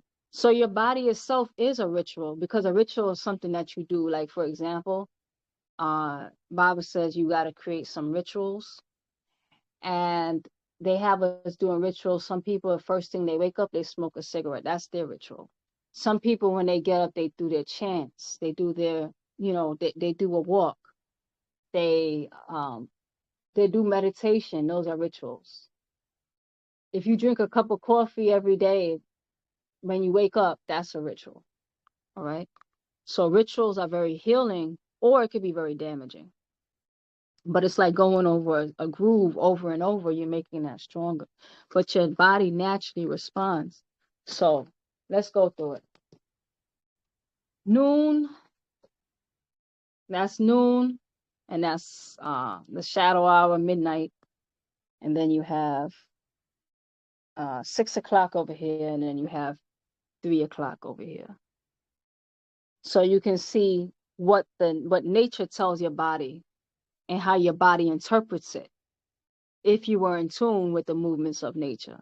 All right. So this is your interpretations, and these are your hormones, all right, being stimulated. So best coordination is at a certain time, your fastest time, when people tend to have bowel movements. So for example, there's a time of the day where your bowel movements start getting suppressed. So there's hormones that make you not use the bathroom. There's hormones that make you use the bathroom. Now, if you're all over the place, now you're constipated, because now your bowel is suppressed where you should be having a bowel movement. So a lot of times you're like, okay, let me just eat more fiber. Let me do certain things. And the reality is your hormone might actually be off. All right. Because what are you doing? All right. And what's going on around you? What is your body being informed to do? All right. It's confused. I don't know what to do. All right. So now we have diaphragm 8. Sunlight having an effect on the circadian rhythm. All right. So now you can see how complicated the brain is. And depending on where on the light spectrum that hits your eye, where it's falling, a different part of your brain is being awoken or activated, or a different part of your body. So different things are being activated. So you have a different light spectrum. All right. And the highway, you see, the body starts to go through a process. But if you're getting the wrong, let's say you like to watch, I don't know, you like to watch YouTube, to go to sleep every night. You're gonna be in tune with something else, not this. All right. So you might be able to still wake up fine, but maybe you're constipated or something when you wake up.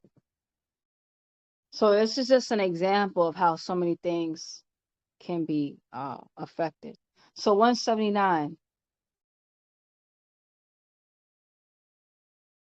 Okay, let's go back to the telomeres because this was the diagram 9 that we were talking about. So there you see the telomeres. All right. And it's linked to 24. So you can count 1, 2, 3, 4, 5, 6, 7, 8. And you could times that by 3. That's how much support and growth. All right. And that's how much potential. So that's like a full potential. And then we're gonna go and we're gonna learn about the Zazu, the men now. All right. So masculine, 179. 23 different kinds of cells growth. So the woman, it was 24 different kinds of cells. We learned that for the male, it's 23 different kinds of cell growth in the Katat's body, each at its own the water cycle of Waqt's time, all based on the 23 telomeres at the tips of your chromosomes. All right. So because we see he doesn't have that extra stem. So the XY chromosome of the masculine is 23 telomeres. Telomeres at the tip of the chromosomes. All right. So now we know that telomeres at the tips of your chromosomes, as we age, because when we're young, especially if you're Nagaru. So when you're young, they could be very long. Your telomeres can be very long when you're first born. And as we're getting older, it's getting shorter. Our habits can shorten them too. Our habits can actually lengthen them as well. But naturally, you're born. So Africans naturally have longer telomeres than Caucasians. All right. So the telomeres acts to buffer the DNA as well. It helps to protect it from damage. So your telomeres, like let's just say you have bad habits, your telomeres will buffer those habits, but it's wearing it down. So that's the protections in your genes too. So Nuapu Nuapians of Wunuap, it's the methylation of your biological clock. It's the methylation of your biological clock. 181. Methylation plays an important role in cell process, the developing embryo, genetic imprinting, chromosome activation or inactivation, all right? Chromosome activation or inactivation, depending on which code you have. Chromosome stability and errors. With this process can result in diseases. Ayashu, males die before Ashahu, females. Not all male Khatats bodies grow to full development. All right. So certain things in a man's body can develop to its full potential, but certain things will not grow to its full potential. All right. For a woman, it can. So the Earth and its 24,000 mile circumference, the line binding Sanan circle, and it relates to the 24,000 genomes as found in the humanoid. All right. So now we know that it goes back especially to the feminine humanoid from which we all come. Now we see why. And we talked about another time, we was reading another scroll. We were talking about how there were certain males that was born from a class action lawsuit. I remember I was watching it, and it was a drug that when women took and they were pregnant, it affects the development of the sex part of the child, not the chromosomes, because the chromosomes was going to be what it was going to be. So they found that the XX chromosome, it wasn't affected by that drug, but the XY was affected. So what happened is, because they both start in the XX state, males and females, but things start descending downwards. So like every male's testicles is started off where the female's ovaries are, but because he got the information to turn into a boy, his testicles dropped and it came down, and it makes his testicles. But for the girl, it says you're going to be a woman, so the ovaries stay put. And so what happened is, the way that that drug affected the fetus is that it didn't allow the testicles to move down. So it just deformed his whole reproductive body. For the female, because it doesn't go through as much of a dramatic shift, they didn't really find that it affected her. So the boy children born from that. So we see that the hormones that the mother is going through is giving because hormones, now we know, is information centers. So to create a child, women need to be able to have access to certain hormones so that it can do what it needs to do for the development, whether they're carrying a boy, a girl, or both. If they get confused or conflicting messages, it can conflict its creation. So what's going on with a woman emotionally? Because now we know emotions are linked to the endocrine system too. Is very important, because what emotionally she's going through, it can confuse the outcome of that child. So, Nuapians, the 24-hour cycle called a day, in which your hormones related to the number of glandular and organ functions actually move in motion through the cycle of 24. All right. So now we can see the 24 glands and the 24 hours a day. So now you see that a different time of day, a certain gland is supposed to be ruling. All right. There's a certain thing like a sign. Now we see also how that links to the signs, because we know in our culture we actually have 24 signs, not 12. All right. 12, and then 12 can split to be masculine and feminine. And every body has a masculine and feminine nature, or push and pull, or positive and negative. All right. So now we have different organs and different glands that are supposed to rule at certain times. All right. And that's all the movements with the stars.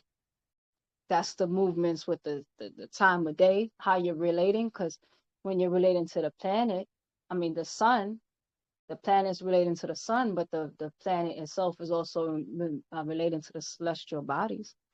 And then the celestial bodies are also relating to the glands. All right. But now we're off. All right. We're off. So now we know what's going on. So they have an apex at one time of the day, or a low ebb at another. All right. So let's go back. So the 24-hour cycle called a day, in which your hormones are related to the number of glandular or organ functions, actually move in motion through a cycle of 24. They reach an apex at one time of the day and a low or ebb at the other time. So the apex of energy, that's going to be your maximum apex. And your lowest point is going to be an ebb. All right. But you can't always be in an apex. Times you're going to be an apex, times you're going to be an ebb. All right. At time, this organ is going to be at an apex, and this one might be at an ebb at that same time. All right. And that's just the movements of life, the natural cycles. So it relates to the Yarak moon and its effects on the Kawak planets and Nuwapu Nuwapian. So that's why you see we have our festival of colors. We talked about colors. Now we see why Baba called it the festival of colors. Because we see our eyes, all right, it picks up a different light spectrum. Because in this various light spectrum, these are different, pretty much different bodies. You're going to be embodying something different. All right. And the women, because the people are sick at this time, we're healing ourselves, but you can't heal them without the women. All right. So we got to heal the women. All right. As we learned about what the women were producing in the men, because the men are off, but their beginnings start inside the womb. So it all starts in the womb. All right. And we're as healthy as our mothers are. All right. So now we have our festival of colors. And now the women, they agree. All right. That's why we go and do our festival of colors, because as we are bonding, we're supposed to be in syncing. Because for me, it's funny because when I'm around physically with women, I don't necessarily go on the same cycle. It's women that I really like. If I really like a woman, I find that I'm on the same cycle as her. It just so happens we'll end up having the same cycle. And it's like that emotional, because it's that emotional agreement. And you start to realize and how we start to align with the same ideas. All right. And it shows up in our bodies. So it's very interesting. So it relates to the Yarak moon and its effect on the Kawak planets. All right. So we seeing women set the tone. How do the women treat each other? How have you witnessed? What did you witness about the way women treat other women? All right. They set the tone for the tribe. How do they treat themselves? All right. And ultimately, how do they treat the brothers? All right. So, and how the children being treated or not treated. How many children fell through the cracks? All right. Now, what's going on with the woman's hormones?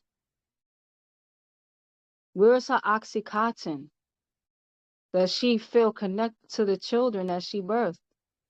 What trauma happened to us, to the women?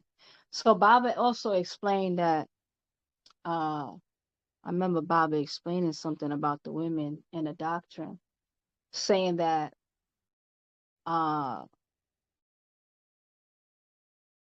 that the women have to overcome certain traumas. That's what's blocking a lot of women. There's been so much abuse to the women on this planet.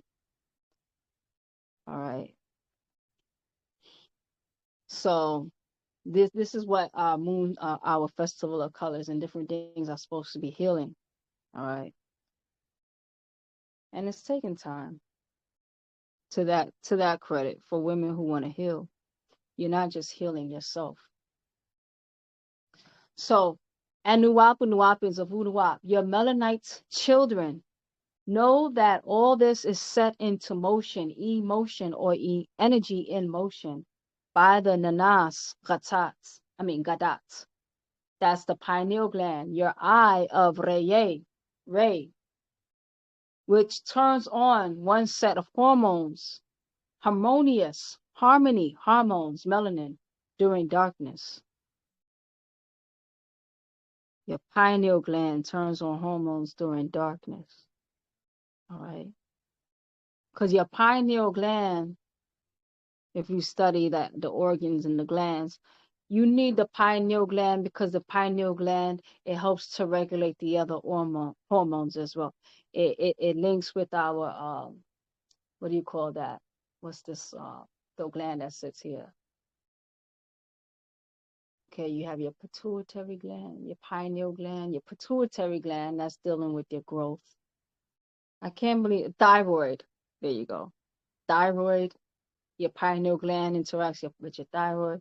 It interacts with your what is it called? Testicles and It interacts with all these types of different things. But now we know the power of the pineal gland too for harmony. All right.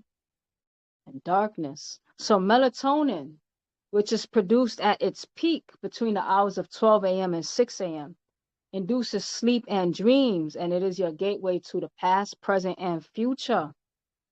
All right. So now you know that the melanin, a lot of us, because of fight or flight traumas, we tend to be in a very, what is it called, active state all the time. It's like a alarm system is always going on. So we learn to come down at will through our meditation and chanting, all right? Because that's what we're aiming to do, to help to stimulate those secretions again. All right. Some of us don't dream anymore. All right. And that's because we're in this fight or flight. Or then we start to have the melatonin. We work at the wrong hours of the day. All right. So that's our gateway between 12 and 6. But they have us in the club partying at the wrong times. So 188. And the increases Hasmuni, and increases the amount of melanin. So we're talking about melatonin. It increases the amount of melanin that will produce and unlock and reverse or back gateway to the unconscious mind. All right. So a lot of the times, if you sit down, not just dream state, but when you're on the go and busy, and such, a lot of things, ideas, they pass over your head. When you sit down, you clear your space. It's a nice empty space. You don't have things on your agenda. It's just time to relax. You don't have anything to do. Realize that a lot of times when you're just in a comfortable state and you're at peace, a lot of ideas, all right? Wisdoms come to you, all right? Different things like that. So it increases the amount of melanin that we produce and unlock and reverse that gateway to the unconscious mind, right? Why Black people are so creative, all right? Where they're creating from, all right? That is that unconscious mind, all right? Bringing it to the consciousness, all right? And then you manifest it forward. So remember, Nuwapians, you had your barytheric gland removed to cut you off from direct contact with Murazaku, Riskians, and its seat was inside the hippocampus part of the Damagh brain. All right. The Riskians. All right. Razak, meaning to provide. So all that knowledge, the wisdom, you're tapped into the providers. You become a provider, Murazaku. All right. And you see that gland was maimed or removed. All right. We were cut off from that gland, that barytheric gland. All right. So know this. None of this affects the white race the same as it affects the brown, black, and yellow races. All right. Black, brown, and yellow races. So none of this that we're talking about is going to affect the white race as it will affect the brown race, which has me the black race that can make it to certain dimensions outside these 5 senses. The brown race can make it to certain dimensions as well outside these 5 senses, so can the yellow race, because they all feel to a certain degree. Of course, more melanin means more feeling. All right. So 191. Fatayil Fatar, natural nature, works to calm you, while the very opposite is for white race. The cycles of time, the effects of the Yarak, moon of the planet, and they become lunatics. All right. So what are you being inspired to do? They're not being inspired to do. They're being inspired to do the complete opposite. All right. When you're in your natural mind. All right. We had to say that because we're working to get back to what we can be. All right. So they're being thrown off from what's bringing you peace. All right. They're becoming lunatics. That's why Bobby says stop consuming what they're eating. Because why? When you think about it, these different things that we consume, it can, because remember we interact with chemicals and lights, right? And the food gives off chemicals too. So now we can get another message for our hormones to do something completely out of tune with nature because we consumed it.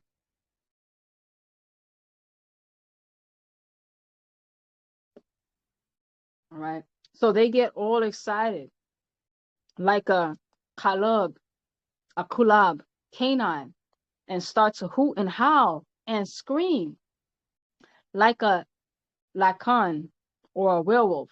They transform into wild beasts affected by the full moon. The word for Old English word, man, wolf. All right. So 194. So think about it. During our full moon, we go and we have our festival of colors. It's supposed to be a beautiful time for sisterhood and bonding. Now, Baba just said that the moon has an opposite effect on the Caucasians. All right. It turns them into lunatics. All right. So what is that apex of the moon? The apex of the moon would be the full moon. All right. That's when it's giving off its full energy. And how are you relating to that? It's going to enhance what's already there. So it's supposed to be a time to empower what's already there. So as a feminine non-ether being, all right, it's going to empower you to be even more loving, all right, towards each other. Enhance the energy that's there. All right. So if you are an unnatural being, it's going to enhance that too, all right, in a different way. So 194. He becomes a humanoid beast in cloth, as you read in their own Bible book of their prophet Jonah, chapter 3, verse 8, which reads, "But let man and beast be covered with sackcloth and cry mightily to God." Yeah, let man and beast be covered with sackcloth and cry mightily to God. Yeah, let them turn everyone from his evil way and from the violence that is in their hands. 194. Now, Nuwapu Nuwapians, what Nabat's beast do you know of that wears or puts on sackcloth and cries mightily unto Elohim God? And just who is this beast God they call on? In Leviticus chapter 17, verse 7, it reads, "And they, children of Israel, shall no more offer blood and flesh sacrifices. Their sacrifices unto Satai, a goat man, a Baphomet, a Pan, devils, after whom they have gone a whoring. This shall be a statute forever unto them throughout their generations." 196. So who exactly did Adamites really worship? You see in their own book of Prophet Moses, Deuteronomy chapter 32, verses 17 reads, "They sacrifice unto Shid, devils, not to Elohim, gods, to Elohim, whom they know not, the new Elohim gods that came newly up, whom your fathers feared not." That was King James Version. All right, Deuteronomy chapter 32, 17. So Elohim gods can be good or evil. And in this case, they did not know the difference as who the Shad was. He told them in Exodus chapter 6, verses 2 through 3, El Shaddai, the Shad, devils. One is El Shaddai. And he says to them in Exodus chapter 6, verses 2 to 3, it reads, "And Elohim God spoke to Moses and said to him, I, Yahweh, living one, and I appeared unto Abram in Genesis chapter 18, verses 1 through 8, unto Isaac and unto Jacob by the name of El Shaddai, but by my name Yahweh, living one, was I not known to them. So they even offered their own karadu to this El Shaddai.